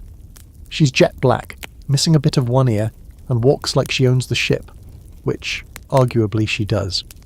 Tonight she hops onto the railing beside you, tail curling neatly around her paws, eyes narrowed against the wind. Evening, you say softly, because why not? She flicks one ear but doesn't otherwise respond. She's staring out at the sea, just like you. Watching, listening, maybe judging. There's a fringe theory among seafarers that cats can see spirits, that they protect ships from things men can't detect. Bad omens, storm curses, drowned souls. You've never been especially superstitious, but on nights like this, with the stars above and the water whispering below, you start to wonder. The cat doesn't move for a long while, just sits there. Calm, collected, unbothered. You envy her. She doesn't need a blanket, doesn't need to explain herself, doesn't itch or get shouted at. She just is. Eventually she hops down, saunters along the deck, and disappears behind a coil of rope. You stay where you are, leaning against the rail, eyes drifting back to the sky. The wind hums through the rigging now, low and steady like a lullaby played on an old string. For once, you're not tired. Not yet. The cold has numbed your feet, the silence has wrapped itself around your thoughts, and the stars have pulled you just far enough away from everything else. You can't sleep standing up, not like some of the others, but here, in this moment, you understand why some try. You close your eyes, just for a second, just to breathe. You're barely back below deck before she finds you again, the ship's cat brushing against your shin like she owns the place, which frankly, she does. Every plank, every rope coil, every half-rotted sack of barley and leaky barrel of salted cod, she's mapped it all out. You're just passing through. She pauses at your feet, tail flicking with the same attitude a noblewoman might give a poorly trained servant. You offer her a nod. She does not acknowledge it, naturally. Back in your damp corner, Gerard's snoring like someone choking on a whistle. You step over him, carefully, and lower yourself to your familiar plank. It's wetter than it was before, You have no idea how. The water never sleeps, it just seeps. You lie back anyway, cloak over your shoulders, boots still on, because taking them off at this point feels like asking for a fungal incident. The cat hops up beside you. No invitation. Just makes herself comfortable, curling up against your ribs like you're a mildly useful heat source. You're not about to argue. She's warm at least. She smells like fish guts and sawdust, but so do you, so you figure it balances out. For a moment it's weirdly peaceful. Her purring vibrates against your side like a soft engine, steady and comforting. You feel your breathing slow to match the rhythm. You almost forget you're lying on damp wood next to a man who smells like pickled onions and abandoned dreams. The truth is, she's better company than most of the crew. She doesn't talk. She doesn't complain. She doesn't sing in her sleep or whisper prayers in a panic or wake up swinging at shadows. She just exists, curled in a tight ball of indifferent fluff, occasionally opening one yellow eye to check if something edible might be passing by. Ship's cats have always had a place in the strange hierarchy of life at sea. You'd think rats would dominate down here. There are enough of them, but somehow the cat keeps them in check, or at least terrifies them into silence. One swipe of her paw, one glint of those eyes, and the scurrying stops. She's the unspoken queen of the lower deck, feared by rats, tolerated by men, and worshipped by a few who've seen her do things that don't quite make sense. Alain once swore he saw her leap from the forecastle to the main mast in a single jump. Others say she disappears for days at a time, only to reappear in the hold without a speck of salt or dirt on her. No one's sure who feeds her, yet she never seems hungry, and she's never once been caught in a storm. Never soaked, never shivering, just always dry, always awake, always watching. You've started to think she's more than a pest hunter. Maybe a guardian, maybe a spy. Maybe just something old and stubborn that refused to die on land and hitched a ride to see what the sea had to offer. There are sailors, serious ones, hard men with scars and missing teeth, who will not sail without a cat on board. Not because of the rats, but because they believe cats keep the ship's soul balanced. A superstition, sure, but out here what isn't? There's even a strange fringe belief, shared in low whispers, mostly by older men with too many voyages behind them, that a cat on board can see the future. Not in a crystal ball way, but in the way they act before a storm, the way they vanish before someone falls overboard, the way they stare sometimes into a corner of the ship no one else sees, and keep staring. You once saw her crouch at the base of the mast and hiss for no reason. That night the rigging snapped mid-squall. No one was injured, but no one forgot it either. Tonight she's still, quiet, no hissing, no creeping. Her ears are soft against her head. Her breathing is slow. That's a good sign. You shift under your cloak. Your side aches. Your hip is numb. You've been on this voyage long enough that you can feel individual knots in the wood pressing into your muscles. Your legs tingle from poor circulation. Your fingers, finally warming up, itch again as the lice make their nightly rounds. Still, you rest. The lantern flickers low. A soft clank from above tells you someone's moving on deck. Watch shift. Not yours. Thank the gods. Your feet ache too much to climb anything tonight. The cat shifts against your ribs, sighs, an actual sigh, and settles deeper. And just as you're dozing that first sweet drift into pre-sleep, you feel her stiffen. She lifts her head, ears pricked. You follow her gaze to a dark corner of the hold. Nothing's there, just shadows and a half-open barrel, but she's watching it, unblinking, focused. You wait, one breath, two. She lets out a single, low growl, then curls back into her ball and closes her eyes. You don't ask questions, you don't look back. Whatever she saw, or thought she saw, you're better off not knowing. If she's decided it's not worth chasing, that's good enough for you. You pull your cloak tighter, turn your face away from the corner, and try not to think about it. The cat's warmth is fading. She's still there, but your side is cold again. Your breath makes a thin cloud in the air. You close your eyes. For once you don't dream, or if you do, you don't remember it. All you know is that when you wake, hours later, she's gone. And so is the chill. Just a faint warmth left in the wood, and a single black hair clinging to your cloak. By now you know every snore in the hold. You could map the crew by their nighttime noises, draw an entire diagram based on who grunts, who wheezes, who mutters in their sleep, and who breathes so softly you start to wonder if they've died sometime during the night. But tonight is something else entirely. You're lying there, half awake, wrapped in your sour-smelling cloak with one boot still on, and the other lost to the foot of your plank when it hits you. The snoring is in sync. It starts slowly.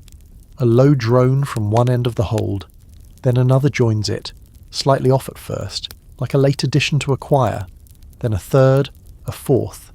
Soon, the whole space is vibrating with the sound of nasal breathing and guttural wheezing, rising and falling in perfect time. You don't move, you just lie there, listening. It's like a ship-shaped instrument, being played by the worst orchestra imaginable. Every man adds his own tone, Gerard with his uneven honk that skips a beat every few seconds, Alain's whistle that cuts through the rest like a bird in distress, and Thomas's deep, slow rumble that sounds like it's echoing up from his boots. Together, they've created something accidental and horrifyingly hypnotic. You can't sleep through it, of course. Not this. It's too unified, too rhythmic. The cadence is almost taunting. Every time you think it's about to end, someone else picks it back up. A soft sputter becomes a crescendo. A sharp inhale becomes a bass note. And worst of all, it's comforting. You find yourself breathing in time with it. Not on purpose. Your body just slips into rhythm with the living engine around you. It's the closest thing to harmony this crew has ever produced. A lumbering lullaby made of congestion, exhaustion, and the slow collapse of naval hygiene. It's ridiculous. It's absurd. And yet, there's something almost tender about it. These men have worked all day, been soaked by spray, bruised by barrels, bitten by fleas, and now, here they are, sleeping like children in a nursery made of mildew and salted timber. The snoring is proof that, for now, they're alive, they're safe, and they're too tired to care about dignity. And so are you. You roll onto your side, pressing your ear to the planks. The ship's creaking becomes the percussion underneath the snore symphony. Somewhere far off, a wave slaps the hull. One of the rats scuttles by, little claws ticking like castanets.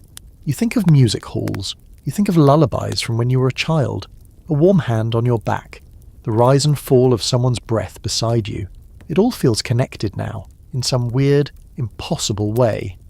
You open one eye and scan the room. Even in the dim lantern light you can see their faces, eyes shut, bodies curled or sprawled, heads resting on sacks, ropes, whatever they could claim. This moment won't last, of course. At any second the captain might shout, a storm might hit, someone might wake from a nightmare and lurch into the aisle swinging fists. But for now, they snore, and that's all. You almost laugh. Not loud enough to ruin the choir, just a soft breath of amusement. You've cursed these men. You've hated the way they stink, the way they fight over scraps, the way they never shut up when you need silence the most. But now you hear them like this, stripped of everything but fatigue, and you can't help but feel a strange sort of affection. The kind you don't speak about, the kind that stays buried deep in your ribs, where only your own exhaustion knows it exists. There's actually a historical note here, something that doesn't show up in logs or journals but lives in the margins, in the folklore and oral stories. Sailors believed that a ship's crew needed to be in tune to survive, not musically, not even socially, but physically. Their bodies had to move together, eat together, rest together, a rhythm, a shared beat. Some say it's why old ships had chants and songs for everything, pulling lines, hauling sails, even rowing. It wasn't just tradition, it was survival. Keep the crew in sync and the ship moves right. Let the rhythm break, and everything starts to fall apart. And maybe that's what this snoring is, a natural echo of that rhythm. Not planned, not controlled, just the body's way of saying, we're still here. We're still in this together. There's even a fringe belief, something you heard Alain mumble once during a long watch, that the sea can hear it, that when a crew sleeps in rhythm, the sea listens and shows mercy. Maybe not every time, but sometimes. You don't believe that exactly, but you want to. You close your eyes. You try to match the snoring around you. You let it guide your breathing, your heartbeat, your thoughts. You stop fighting the sounds. You let them wash over you. And slowly, unbelievably, it starts to work. Your limbs soften. Your back eases against the planks. The pain doesn't vanish, but it fades to background noise. Your thoughts slow. The snoring doesn't annoy you anymore. It comforts you. It fills the dark space with proof of life, of warmth, of exhaustion earned. You drift. Not quite asleep, but close enough to forget where you are. The line between self and crew, between ship and sea, blurs just a little. You are part of the rhythm now, and it holds you like a tide. The nausea creeps in quietly, like a thought you try to ignore until it becomes the only thing in your skull. At first, it's just a low hum in your gut, a little twist as the ship rocks on its side. Nothing new, nothing worth noticing. But then the rocking hits a sharper tilt, and your stomach responds like you've swallowed a bag of wriggling eels. You open your eyes. The hold is still half dark, lit only by the flicker of a half-burned lantern hanging from a beam above. The snore symphony has broken up, some men still breathing like wheezy bellows, others stirring, stretching, or groaning as they rejoin the waking world. But for you, the only sound that matters now is the churn in your belly. You sit up slowly, and the world sways harder than you remember. The motion doesn't feel like the usual rhythm, the slow, sleepy rocking that becomes background noise after a while. This is different. It tilts, rolls, pauses just long enough to make your insides guess the wrong direction before shifting again. You take a breath. Bad move. The air is thick with sweat, salt, damp wood, and that sour, half-rotted smell of 100 boots and bodies that haven't seen dry earth in weeks. Normally it just sits in the back of your nose like an unpleasant memory. Today it punches you square in the gut. You press a hand to your stomach. Cold sweat forms instantly at your temples. Seasick. Again. You thought you were past this. Thought your body had adapted. There were a few miserable days at the start of the voyage, of course, when everything you ate made a reappearance, sometimes impressively fast. But then it settled. You got your sea legs. You were proud of that, honestly. A little badge of honour in this endless wet misery. But now you're back at square one. You lean forward, elbows on knees, trying to keep your head steady. One of the younger sailors walks past, blinking blearily, and gives you a look that says, "Rough night." You don't answer. Your throat feels tight, like it's bracing for an impact. You force yourself to breathe slow, in through the nose, out through the mouth. That's what they say, right? You tried ginger once. Someone swore it helped. But all it did was make your vomit taste like spiced regret. You reach for your water skin. Take a sip. Another bad move. It sloshes in your gut like a wave in a barrel. You gag, hand over your mouth, and make a break for the corner of the hold you've now lovingly dubbed the pit. Not an official name, of course, but everyone knows what it means. You barely make it before your stomach revolts. There's no grace in it, no dignity. Just heaving, coughing, your ribs aching as your body purges whatever stale bread and stringy meat it tried to digest overnight. A rat scurries out of the shadows, offended. You wipe your mouth on your sleeve. It's already crusted with old salt and grime, so one more stain doesn't matter. You slump back against a beam and close your eyes, willing the sickness to pass. It doesn't. This is the kind of seasickness that comes in waves, no pun intended. It recedes just long enough to fool you, then crashes back with interest. And there's something particularly cruel about being this miserable while sleep-deprived. Your body doesn't know what it wants. Rest, relief, a replacement stomach. You don't even bother going back to your plank. You stay slouched against the beam, legs stretched out, breath shallow. Someone coughs nearby. The ship gives another lurch, and you brace yourself instinctively. You're not alone. A few others are green around the edges, though most of them have learned how to hide it better. You spot Alain chewing something and muttering to himself. Some herb he insists helps, though he won't share. He says it's sacred. You think it might just be moss. You'd laugh if it wouldn't trigger another round of retching. Here's the thing most people don't realise about seasickness. It doesn't go away when you lie down. It doesn't vanish with a bucket or a prayer. Sometimes it lingers for days, sometimes weeks. And if you're particularly lucky, it can vanish entirely and return at the exact moment you need to function. Like now. In the middle of what was supposed to be your rest. The historical truth? Medieval sailors dealt with this constantly, even the experienced ones. The ships rolled more than modern vessels, with high, rounded bottoms and very little stabilisation. During storms, they became tumbling barrels. During calm seas, they still moved unpredictably, pulled by current and wind alike. There's even a theory, unproven but persistent, that captains used to choose crew not based on skill, but on their stomachs. If he doesn't puke during boarding, he's hired. Probably not true, but it paints the right picture. And the fringe belief, Some thought seasickness was a punishment from the sea herself, a kind of test, that your body had to earn its place aboard. If the sea didn't like you, she'd twist your insides until you broke. Men whispered about it. Some even gave offerings, coins, bits of bread, even hair, thrown overboard when no one was watching, hoping for mercy. You haven't thrown anything over yet, but you're considering it. Maybe Gerard's sock. Eventually the nausea ebbs. Not fully, but enough for you to open your eyes again. You're pale, sweaty, miserable, but still breathing, still aboard. You pull yourself up, hand gripping the nearest rope for support. Your legs wobble, knees buckling slightly, but you manage to stumble back to your plank. Gerard somehow is still asleep. His mouth is open. You look at him with the purest loathing a man can summon at sea. You lie back down, carefully, on your side, eyes half closed.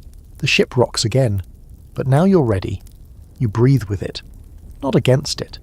You ride the motion like a lazy dance, letting your gut float inside you like a loose knot.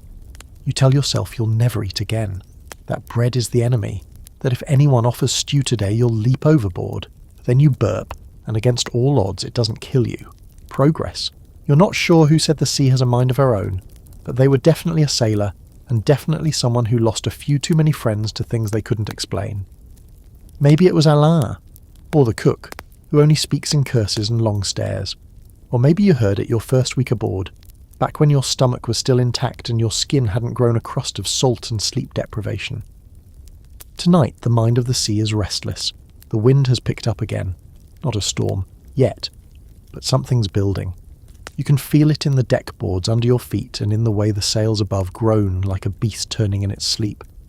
There's a tension in the air, the kind that tastes metallic and makes your teeth ache. The cat is nowhere to be seen, not a good sign. You settle back into your spot in the hold, cloak pulled tightly around your shoulders, but the calm is long gone.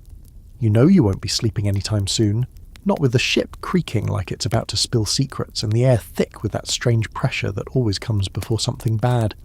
So instead, you sit and listen. And after a while, you realise you're not the only one awake. Somewhere near the forebeam, two men are whispering. Their voices are low, not quite serious, not quite joking, riding that line between story and confession. You catch bits and pieces. She carved it right into the mast, said it keeps the storm off. Last ship that ignored the signs went down in half a night. You inch closer without making it obvious. Listening is half the job when you're off watch. That and trying not to fall into the sea or die of boredom. And tonight, with the hold half-shadowed and everyone tense, a good story is as valuable as food. It's Alain speaking, naturally. He's got a flair for the dramatic. He's hunched over a length of rope, pretending to be tying something, but really just entertaining the two younger crewmen sitting near him, their faces lit faintly by the lantern glow. You don't sleep through a cursed night, he's saying, his voice gravel-soft. Not unless you've carved a mark. One of the lads raises an eyebrow. What kind of mark? Alain shrugs. Any kind'll do. Circle. Star. Name of someone you trust. Carve it into your beam, into the rail, into the back of your hand if you have to. You saying the sea can't touch you if you've got a doodle on your bunk? The boy chuckles, but it's nervous. I'm saying the sea respects a man who makes agreements. Alain's tone goes sharp. You don't bargain with the sea. She might bargain with you, while you're dreaming, or worse. That shuts them up for a second. Then the younger one, Jack maybe, leans forward and asks, You ever dream of her? The question hangs. You've heard that one before. It's not about the sea in general. It's about her, the woman in white, the one who stands at the bow during rough waters, the one who sings when the wind goes still, the one who walks into your dreams and asks you questions you don't know how to answer. You don't know if she's real, but you've heard her name whispered too many times not to wonder. Alain doesn't answer right away. Then he says, Once. The boys lean in. She had seaweed in her hair, he murmurs, and her eyes were the colour of anchor rust.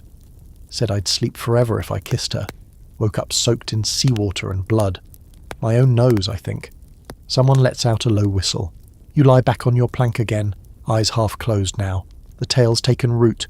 It'll be passed along now, mutating, growing, until half the crew's carving circles into their bunks and sleeping with their knives under their pillows. It sounds like superstition. It is superstition. But you'll be honest. You carved your own mark weeks ago. It's just a notch, really. On the side of your plank, a little line with a cross through it. You made it during a stormy night when you couldn't sleep and the creaking of the ship sounded too much like a voice calling your name. You don't believe it does anything. Probably. Maybe. But you trace it with your finger sometimes. Like tonight. And there's a fringe belief tied to that. One that never makes it into ship logs or books about navigation. Just sailor lore passed from bunk to bunk. It says the sea doesn't want to drown you. Not really. What she wants is your fear, your attention, your respect. Sleep too soundly, dream too sweetly, and she might get jealous. Hence the marks, the songs, the whispered prayers, the little agreements you make silently, hoping the sea will pass you over tonight and take someone else. You'd never say it out loud, but every man down here thinks it. Let it be someone else. The tension grows as the ship rocks harder. A fresh groan rolls through the beam above your head, and a few of the men sit up. Alain's gone quiet now. No more stories. The hold has taken on that charged stillness again, like everything's holding its breath. You grip your cloak tighter, tracing your mark with your thumb. The cat still hasn't come back. Someone across the hold mutters a prayer. Not loudly, just enough. You hear St. Elmo's name again. He's the go-to, the patron of sailors, the one you call on when storms hit and the deck starts tilting at unnatural angles. You've mumbled his name once or twice yourself, more out of reflex than faith. But tonight, it feels heavier, more necessary. There's a debate among scholars, because of course there is, about whether these superstitions actually served a psychological function, or were just a result of the harsh conditions. But when you're here, lying awake in the dark with your back aching and your stomach still twitching from the last bout of seasickness, you don't care about academic theories. You care about whatever gets you through the night. And tonight, superstition is what's doing the heavy lifting. You close your eyes. Breathe in, slow and steady. The ship creaks again. The kind of sound that sends a chill up your spine, but nothing snaps. Nothing leaks. Not yet. You whisper your own little ritual, half nonsense, half hope. Let the wind go where it wants. Let the sea sleep. Let the night pass through me. It's not a spell, not even a prayer. Just something you say. Every night now. You don't know if it works, but you're still here. There's a sound the ship makes at night that no one talks about. Not the shrieking crack of wood under pressure, or the deep groan of the mast shifting its old bones. Not the familiar whip of ropes against sails or the splash of waves slapping at the hull. This sound is quieter, subtle, almost musical. It's the lullaby from the hull. You're lying on your plank pressed close to the ship's ribs, the timber cool against your cheek when you finally start to hear it. Not just the noise, but the pattern. The way the ship speaks to itself in soft creaks and murmurs, like an old woman telling stories in her sleep. The boards shift with every roll of the water, and each movement comes with a sound. A stretch, a sigh, a low hum from deep in the belly of the vessel. It's not language exactly, but you could almost convince yourself it is, like the ship is remembering something, or humming a tune it learned from the sea long ago. You've been aboard long enough now to stop fearing the noises. At first, every crack made you flinch. Every groan felt like a warning. But now they're part of the soundtrack of survival. You've memorized the harmless sounds and the ones that mean trouble. A pop from the rigging overhead? Normal. A sudden sharp snap? Not normal. A pause in all sound like the ship holding its breath. That's when your stomach drops. But tonight is different. The wind outside has calmed again.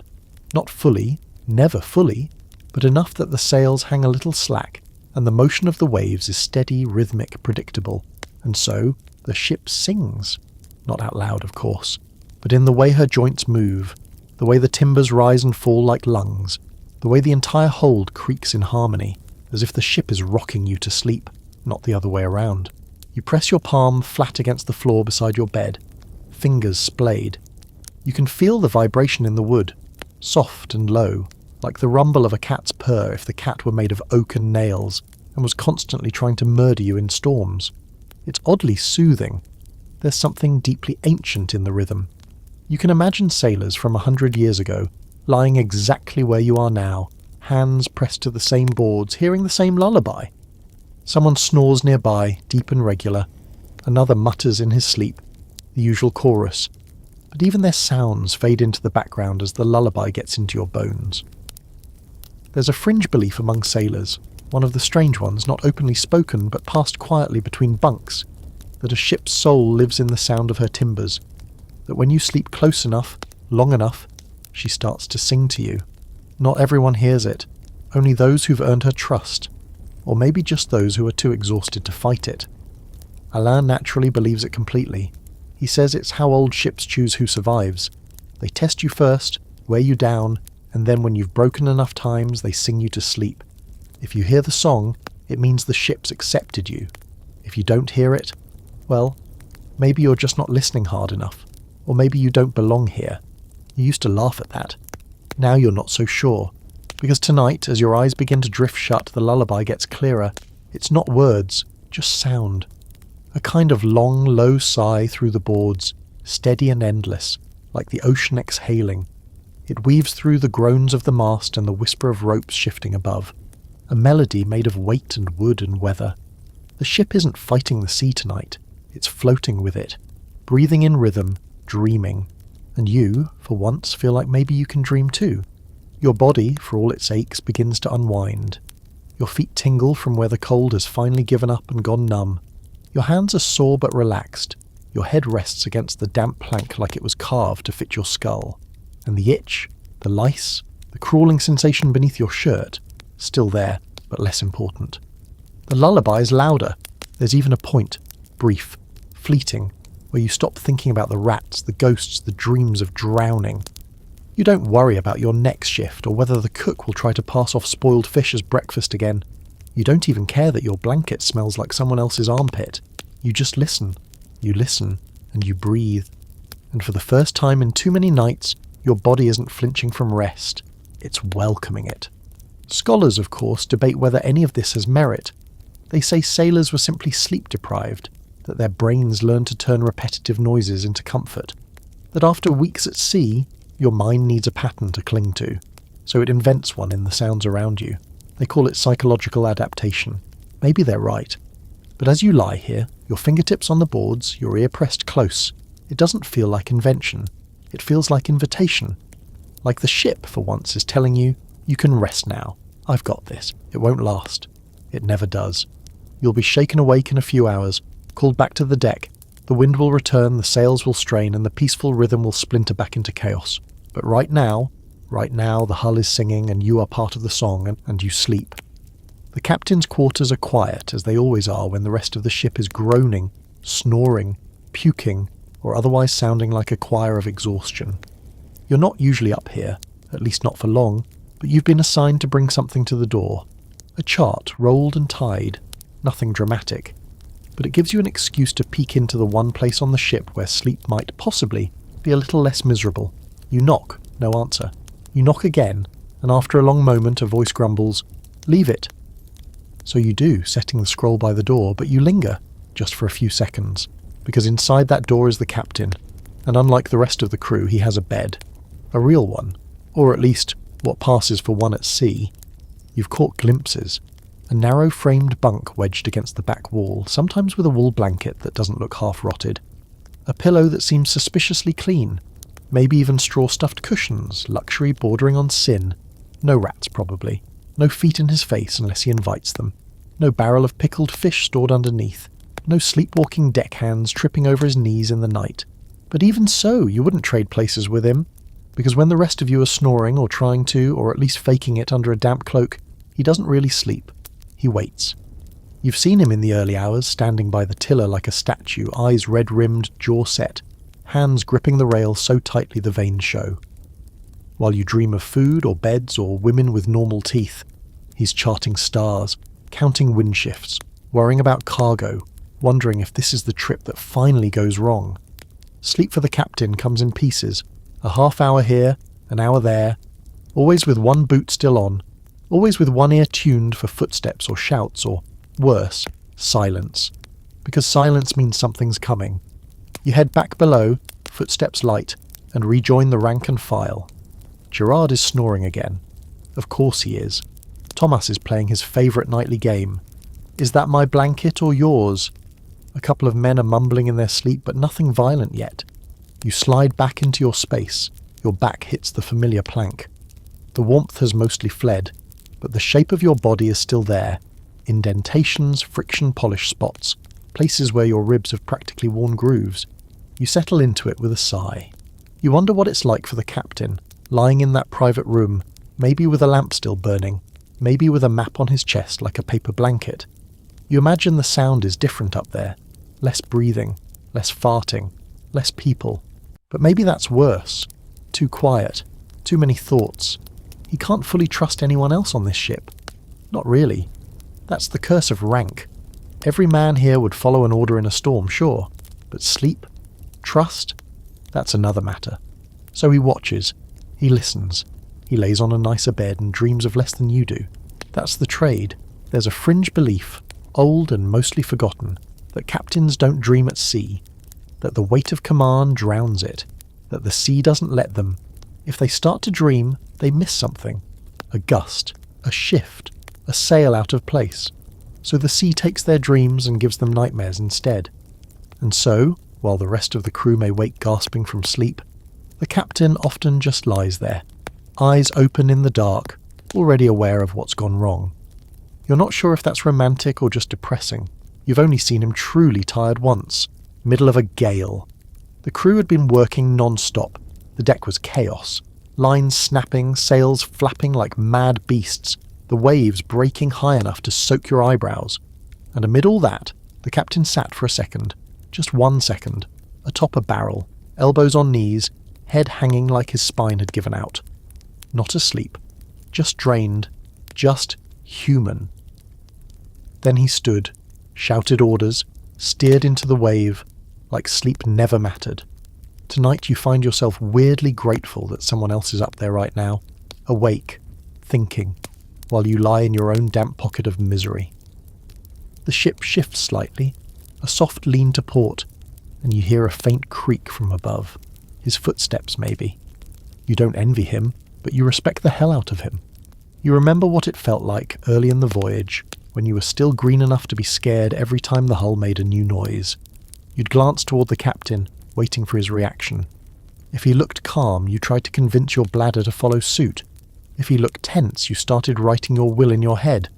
Because out here, the captain's mood is the weather you don't see. If he's solid, the ship feels solid. If he wavers, everything else starts to shake. You tug your blanket tighter around your shoulders. It smells worse now. Somehow, like old sweat mixed with despair and a hint of vinegar. But it's yours, your little corner of rest. And you think again, what if he does sleep differently? Maybe not deeper, but smarter. Does he close his eyes and hear the wind shifting in the lines? Does he dream in maps and tide charts? Or does he just lie there, listening for the footsteps that mean trouble is coming? You think about offering to trade spots, just once, just for a night. Then you think about the look in his eyes after a long storm, and you decide to keep your plank, even with the smell, even with Gerard, even with the rats tap dancing on the rafters. You don't have to worry about mutiny, about hull integrity, about profit margins and navigation, and God forbid diplomacy. You just have to survive your watch, keep your food down, and not fall overboard. The sea has different rules for captains, that much is obvious. And maybe when this voyage is over and you finally stumble back onto solid land, you'll dream of waves and ropes and shouting. But the captain, maybe he'll finally sleep, real sleep, the kind you forget as soon as it's over. Or maybe he won't. Maybe he gave that up the moment he took the title. You pull your cloak over your head, block out the lantern's glow and breathe in the damp, salty human stench of your floating dormitory. And for now, at least, you're glad it's him lying awake above you, not you. You're dreaming again. Not the usual kind. The slow, sticky hallucinations your brain cooks up when it's been pickled in seawater and half-starved of real sleep. No, this dream feels different. More real, more fluid. Like the sea has poured itself straight into your mind and made a home behind your eyes. You're standing on the deck. That part's familiar enough. The ropes creak, the sails shudder, the salt bites at your skin. But everything is wrong, too smooth, too still. The ship isn't moving. The sea is flat, glassy, endless. Not calm, just stuck. No wind, no current. The sails hang limp like wet laundry. The whole world feels like it's holding its breath. You look around, expecting to see the crew, but there's no one. No footsteps, no grumbling voices, No laughter or coughs or muttered swears, just you and the sound. It starts faint, so quiet you could mistake it for wind, but there is no wind, just that low hum, like singing, but not words, not language. It vibrates through the deck, into your boots, up through your ribs. You step forward, but the wood beneath you feels soft, too soft. Like the ship isn't wood at all, but some kind of skin, something pulsing gently underfoot. You press your palm against the rail. It's warm. The song grows louder. You move to the bow, pulled by the sound, and there she is. Not the cat, not a sailor. Her. She's standing at the edge of the ship, facing away, hair moving as though there is wind now, long, black, wet. Not dripping, not soaking, just part of the air, like smoke in a shape. You want to speak. Ask who she is. Ask what she wants. But your throat is closed. Your mouth won't open. And somehow, you know, it wouldn't matter. She turns slowly. Her face is blurred. Not shadowed, not hidden. Just wrong. Like your eyes can't hold it. Like every time you blink, she has a new face, a new expression. None of them quite human. Not monstrous. Just other. Her eyes settle on you. Grey empty. And suddenly the sea moves. The ship jolts, hard, like it's been dropped onto the surface. You stumble. She doesn't. The sea begins to boil around you, not hot, but violent, frothing like something beneath it is rising. She takes a step toward you. Her feet don't make sound. Another step, and another. You can't move. Your body is heavy, nailed in place. You want to run, want to scream, but you're a passenger in your own limbs now. Her mouth opens. The song gets louder. It pours into your ears, pressing behind your eyes, filling your head with something that feels like pressure and salt and loss. Then, a splash, a real one. You bolt upright. The dream shatters like glass. Your breath comes hard, sharp. Your shirt is soaked in sweat, clinging like a second skin. Your heart is hammering in your throat. You look around, panicked. The hold is real again. You're on your plank. The lantern still burns, though low. Someone groans in their sleep. Someone coughs. The familiar stench of unwashed bodies hits your nose, and you nearly cry with relief. But something's wrong. There's water on your face. You reach up, touch your cheek. It's not sweat, it's seawater, cold, fresh. Like a wave just kissed your skin. You look toward the corner of the hold. Nothing. Just crates, barrels, rope. No leak, no dripping. Your stomach coils. The dream is still with you. You can feel it behind your eyes, clinging like fog. That woman, her eyes, her voice, the way the sea boiled, the way the ship listened to her. You've heard stories, of course. All sailors have.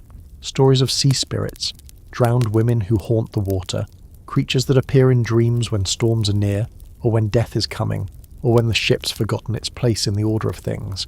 Some call her the Grey Widow, others the Drowned Bride. The French sailors have a name for her, La Dormeuse, the Sleeper. She comes not to wake you, but to drag you down into sleep you don't wake from. There's a fringe theory that she's the ocean's memory, that every sailor lost at sea becomes part of her body, that she walks on calm nights, just before the storm, looking for those whose minds are already halfway sunk. You swing your legs off the plank, sit up and press your feet to the cold, damp wood. You're awake now. You know that. But your hands are still trembling. The ship creaks beneath you, not in its usual gentle rhythm, but faster now, tense, like it's bracing. Above you hear movement, bootsteps, then a shout, muffled but urgent. Something's coming, a storm or something worse. You pull on your cloak, still soaked from days of wear. Your boots are stiff. You curse under your breath, but it doesn't help. Nothing does. You glance back at your sleeping crewmates. Gerard, oblivious. Thomas, twitching. Alain, awake now, sitting upright in the dark, staring straight ahead like he's seen her too. Your eyes meet. He doesn't say anything, he just nods. And that, more than anything, makes you shiver. You stand. The lullaby from the hull is gone now. All that's left is the creak of tension, and the rising wind. The wind hits hard before you reach the ladder, slamming down through the open hatch like it knows you are thinking of peace, and came to personally correct you. It smells sharp, charged, thick with the kind of salt that doesn't just cling to your skin but carves its way in. You look up, squinting at the swinging glow above, and catch the tail end of a shouted command, something about reefing sails, and then more footsteps thunder past, boots striking in staggered, panicked rhythm. You climb fast, your knees hate you for it, and your shoulders scream with every pull, but you're up and out before your brain can talk you out of it. The deck greets you like a slap to the face. The ship is already tilting into the wind. Not wildly, not yet, but you can feel it in the way the boards rise and fall beneath your feet with new impatience. There's no real rain, just mist, cold and furious, swirling off black waves that are beginning to roll like something is waking up underneath them. The sails are half up, strained and groaning, and the rigging creaks like it's trying to tear itself apart. You stumble toward your post, boots slipping on slick wood. Your hands grab for rope instinctively, more muscle memory than decision, and a second later, you're hauling without thinking. One of the older deckhands barks something at you. Maybe praise, maybe insult, hard to tell in this wind. This storm doesn't roar in like the last one. It builds, slow, deliberate, as if it's testing the ship, inching up its violence degree by degree, letting you feel every stage of your own rising dread. The waves aren't huge yet, but they're stacking with a pattern that says soon. Each one taller than the last, each one throwing the ship's weight around a little more. You hear the captain shouting across the deck, voice slicing clean through the wind. He's not panicked, not yet, but he's serious. You catch the way he's moving, leaning into the gusts, eyes scanning the sky like he's reading a language only he can understand. You glance upward. No moon, no stars, just clouds, thick and fast and low. The kind that eat light and don't give anything back. The air tastes electric, and your dream comes back all at once. Not just as memory, but feeling. That woman, her song, her eyes. You rub your arms even though the cold doesn't explain this kind of shiver. You look around. Alain's on the main line, face grim. He looks up just once and gives you another one of those nods. Not friendly, not comforting, just confirming. You saw her too. He doesn't need to say it. He knows. There's an old belief, you heard it whispered one night while scrubbing the deck, half asleep and half frozen, that if more than one sailor sees the drowned woman in a dream, it means the ship has been marked. Not doomed exactly, just watched, noticed, and that maybe, just maybe, she'll come collect someone. Not everyone, just the one she's chosen. You don't want to think about that. You work, haul, shift, brace. Your fingers burn as you grip a line pulled too tight, and a sudden gust nearly knocks you flat. You grunt, dig your heels in, and plant your weight. Hold that line or we all go swimming, someone shouts. You don't recognize the voice, but the message lands. The sea is rising now. The ship's beginning to pitch harder, its bow lifting and slamming like a living thing trying to break free of whatever's pulling it. Every wave feels a little more deliberate, like it's aiming. Then, out of the corner of your eye, you see her again, just for a second. At the very edge of the ship, past the starboard rail where the waves meet the sky, there's a shape. White, leaning just a little forward, not moving, not screaming, just there, then gone. You freeze, not because you believe it, but because you do. You're not the only one. You see another sailor stop mid-step, stare into the mist, then shake his head violently and go back to work. Everyone's pretending they didn't see anything. That's how you know something's actually wrong. Because sailors will lie to themselves to stay sane. They'll lie straight through a lightning strike if it keeps the wind in the right direction. And tonight, no one wants to admit what they just saw. You grab a bucket and start bailing out the low deck, which is already collecting spray from the rising waves. You scoop, dump, scoop again. The water sloshes around your boots, icy and insistent. The lightning comes soon after. Thin, pale streaks that branch like veins across the sky, flashing behind the sails and turning the rigging into a silhouette of bones. You brace yourself for thunder, but it never comes. Just more silence, thick and waiting. The storm is not normal. You can feel it now. The sea isn't angry. It's curious, like it's circling you, testing the hull, measuring your fear. Another bolt flashes. You look toward the helm. The captain is standing there, one hand on the wheel, the other raised to his brow, peering into the storm. He hasn't moved. He's watching the horizon, watching for something you can't see. And for the first time he looks unsure.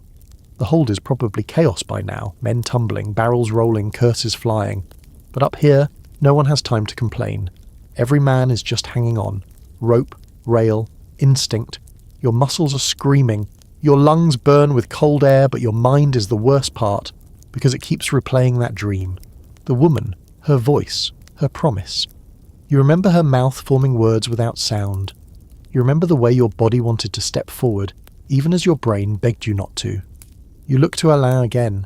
He's tying a knot that doesn't need tying. His eyes flick to the edge of the ship, then back to you. He doesn't smile, doesn't speak, just works faster. And suddenly, you understand the worst part of it all. You don't have to drown to be lost at sea. You just have to give in. The storm is only beginning. The ship is holding, for now. But something beneath the storm is watching, waiting, listening for someone to stop resisting and take that one step forward. The storm hits its stride like a drunk remembering he owes someone a fight. Wind screams through the rigging now, screams, not whistles. The kind of sound that gets under your skin and unravels you from the inside. You've heard wind before, of course, but this is different.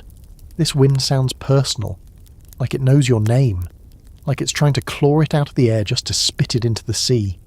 The ship is lurching like it's drunk too, staggering sideways as it rides up a steep wave and then crashes down again with a spine-rattling thud that sends you sprawling onto the slick deck.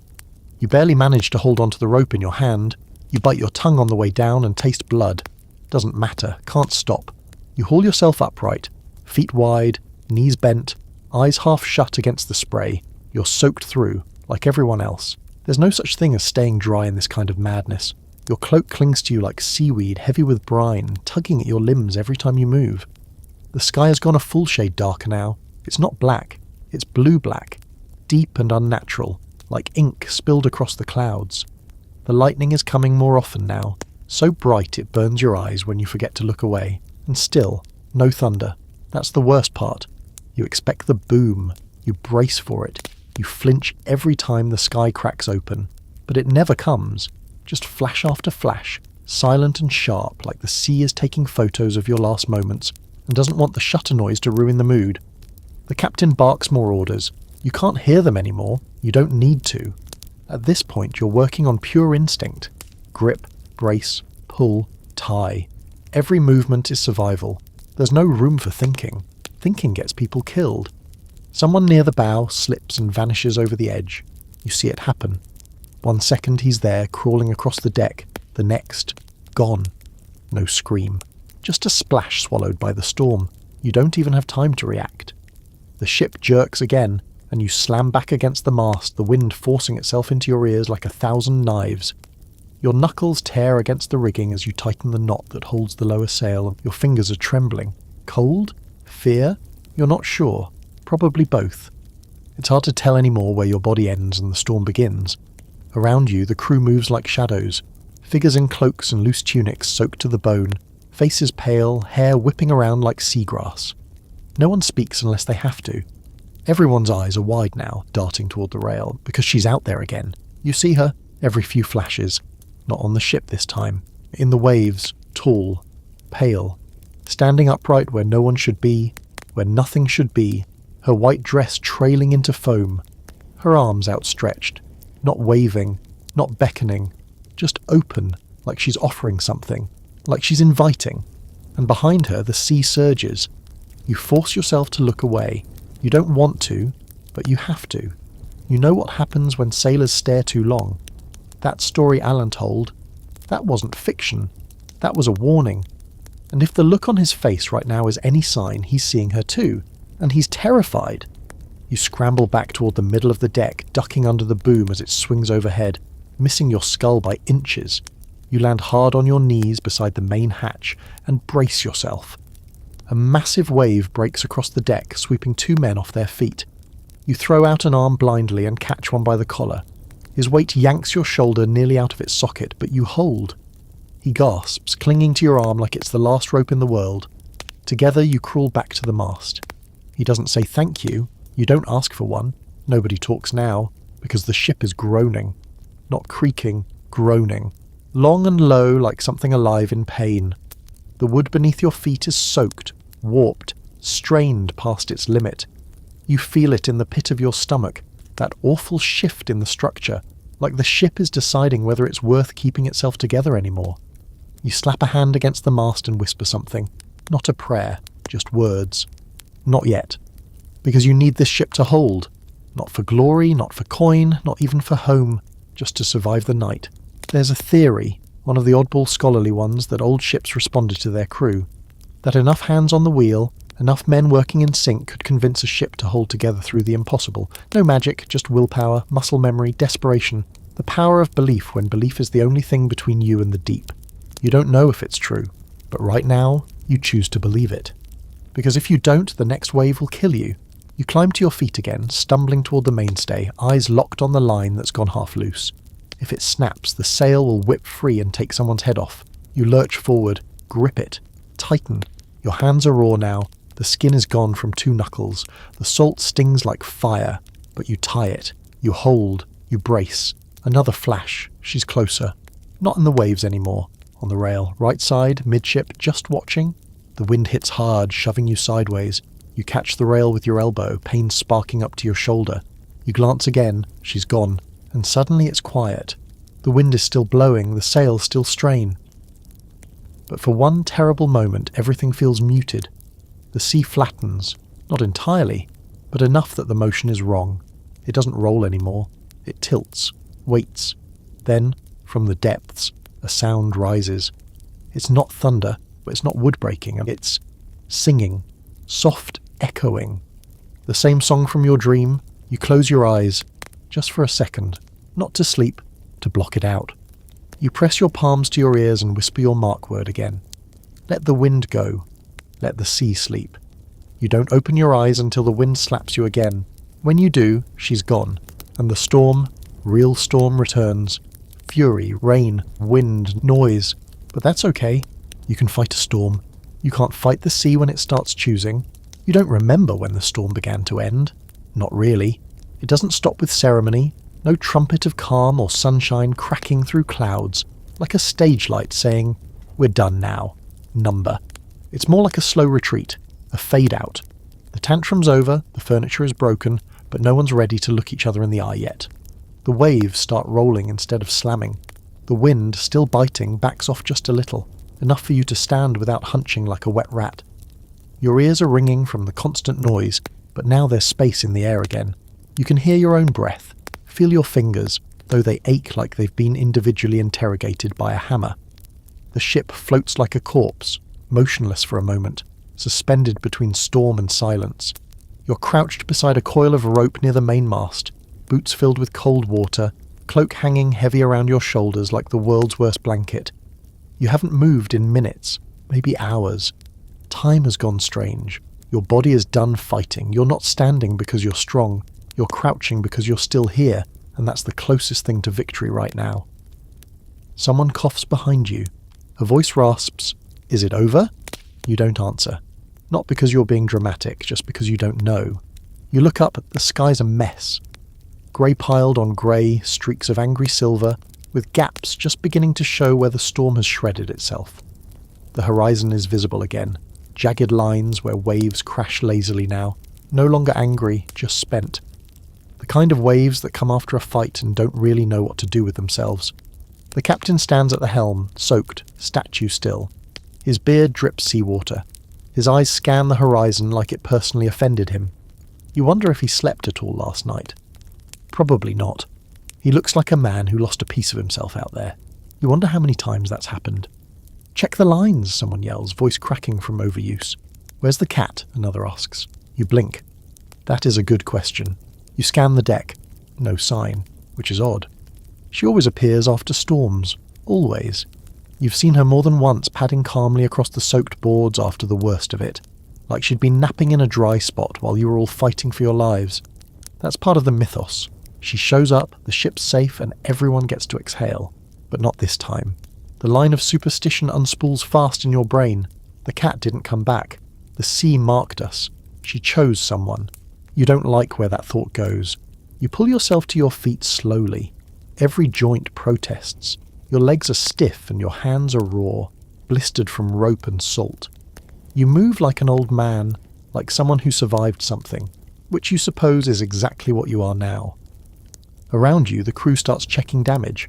A sail's torn. 2 spars are cracked. A barrel of flour exploded down in the hold, which will no doubt lead to weevil soup for a week.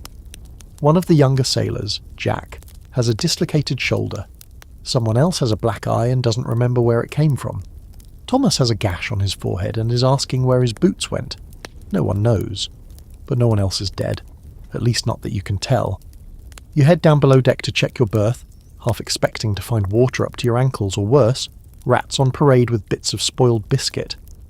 But it's not that bad. Just wet. Always wet. You push aside a few coils of rope and find your plank, your cloak, your mark scratched into the side, still there. You run your thumb over it.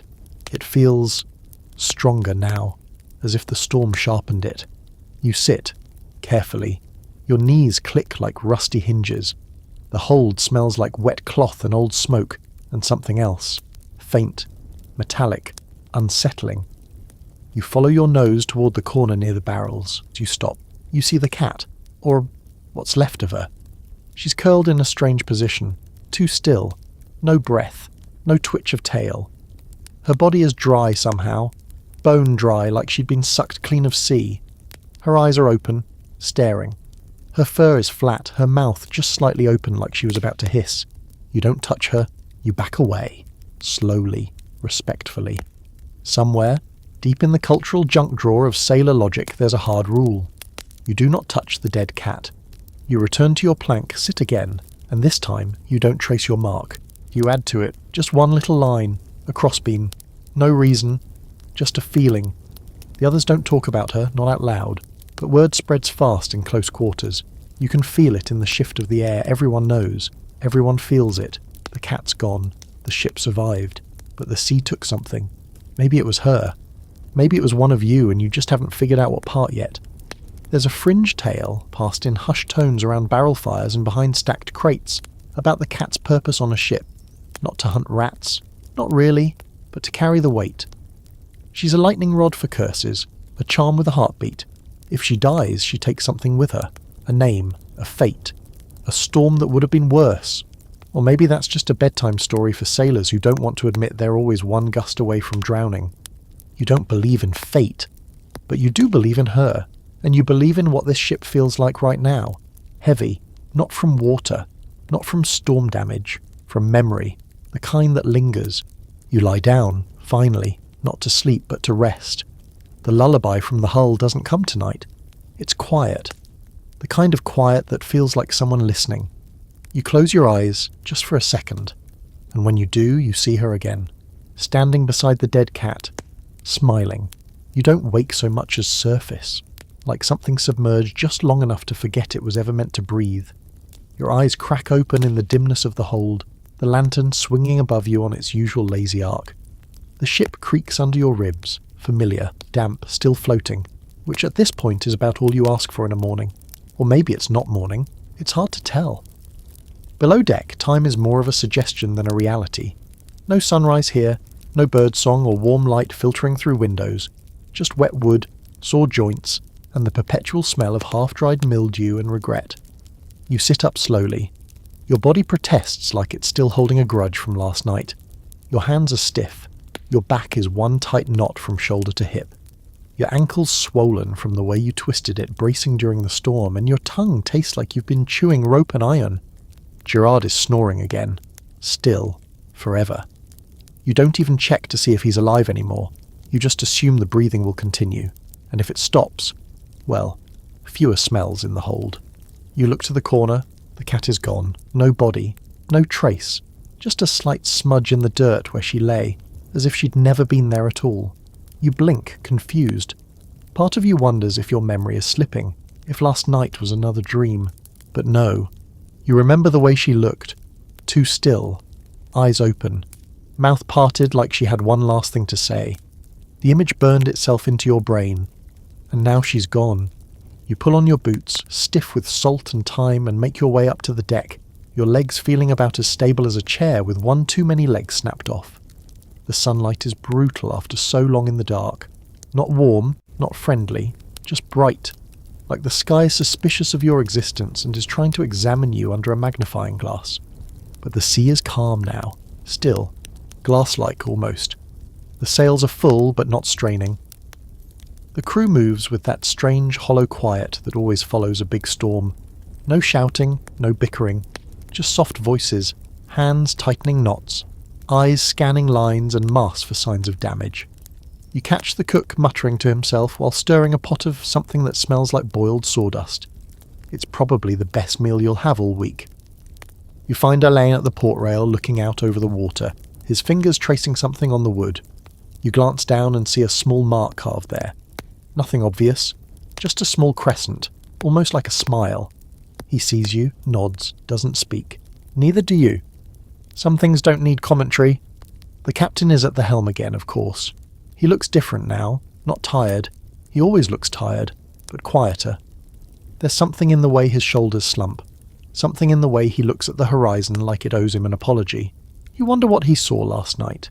If he saw her too, if she whispered something to him, or if he simply stood there, hands on the wheel, steering through a storm that didn't follow the usual rules. He doesn't speak to you. But when your eyes meet, there's a flicker of shared understanding. He saw something. Maybe not the same thing, but something. And that's enough. You look out over the sea. It's too calm. You've heard about this kind of calm before, the dead calm, a sailor's nightmare, not because of danger, but because of what it implies. No wind, no current, no movement, just stillness so perfect it begins to feel hostile. You've seen it in men's eyes. Give them a storm and they'll fight. Give them nothing and they start to unravel. There's a theory, a weird debated one, that the dead calm isn't natural, that it's not just weather, it's the sea resting, like a predator after a meal, licking its wounds, licking its lips. You believe it now. You spend the day quietly, helping patch a line, mopping the worst of the water from the lower deck, accepting a bowl of whatever horror the cook created and eating it without complaint. Even Gerard doesn't say much. The ship is quieter now, like everyone is too aware of how loud they were before. You wonder if anyone else noticed the cat's disappearance. You don't ask. By nightfall, the calm still hasn't broken. The wind picks up a little, but just enough to keep the sails filled. It's the kind of wind that whispers through the lines and makes everything feel like a lullaby again. But after what you've seen, you're not sure you trust lullabies anymore. Below deck, you return to your plank, same spot, same cloak. The mark is still there, carved deeper now, more certain. You settle in slowly, and for the first time in what feels like forever, the hitch is gone. No lice, no wriggling little reminders of filth and proximity.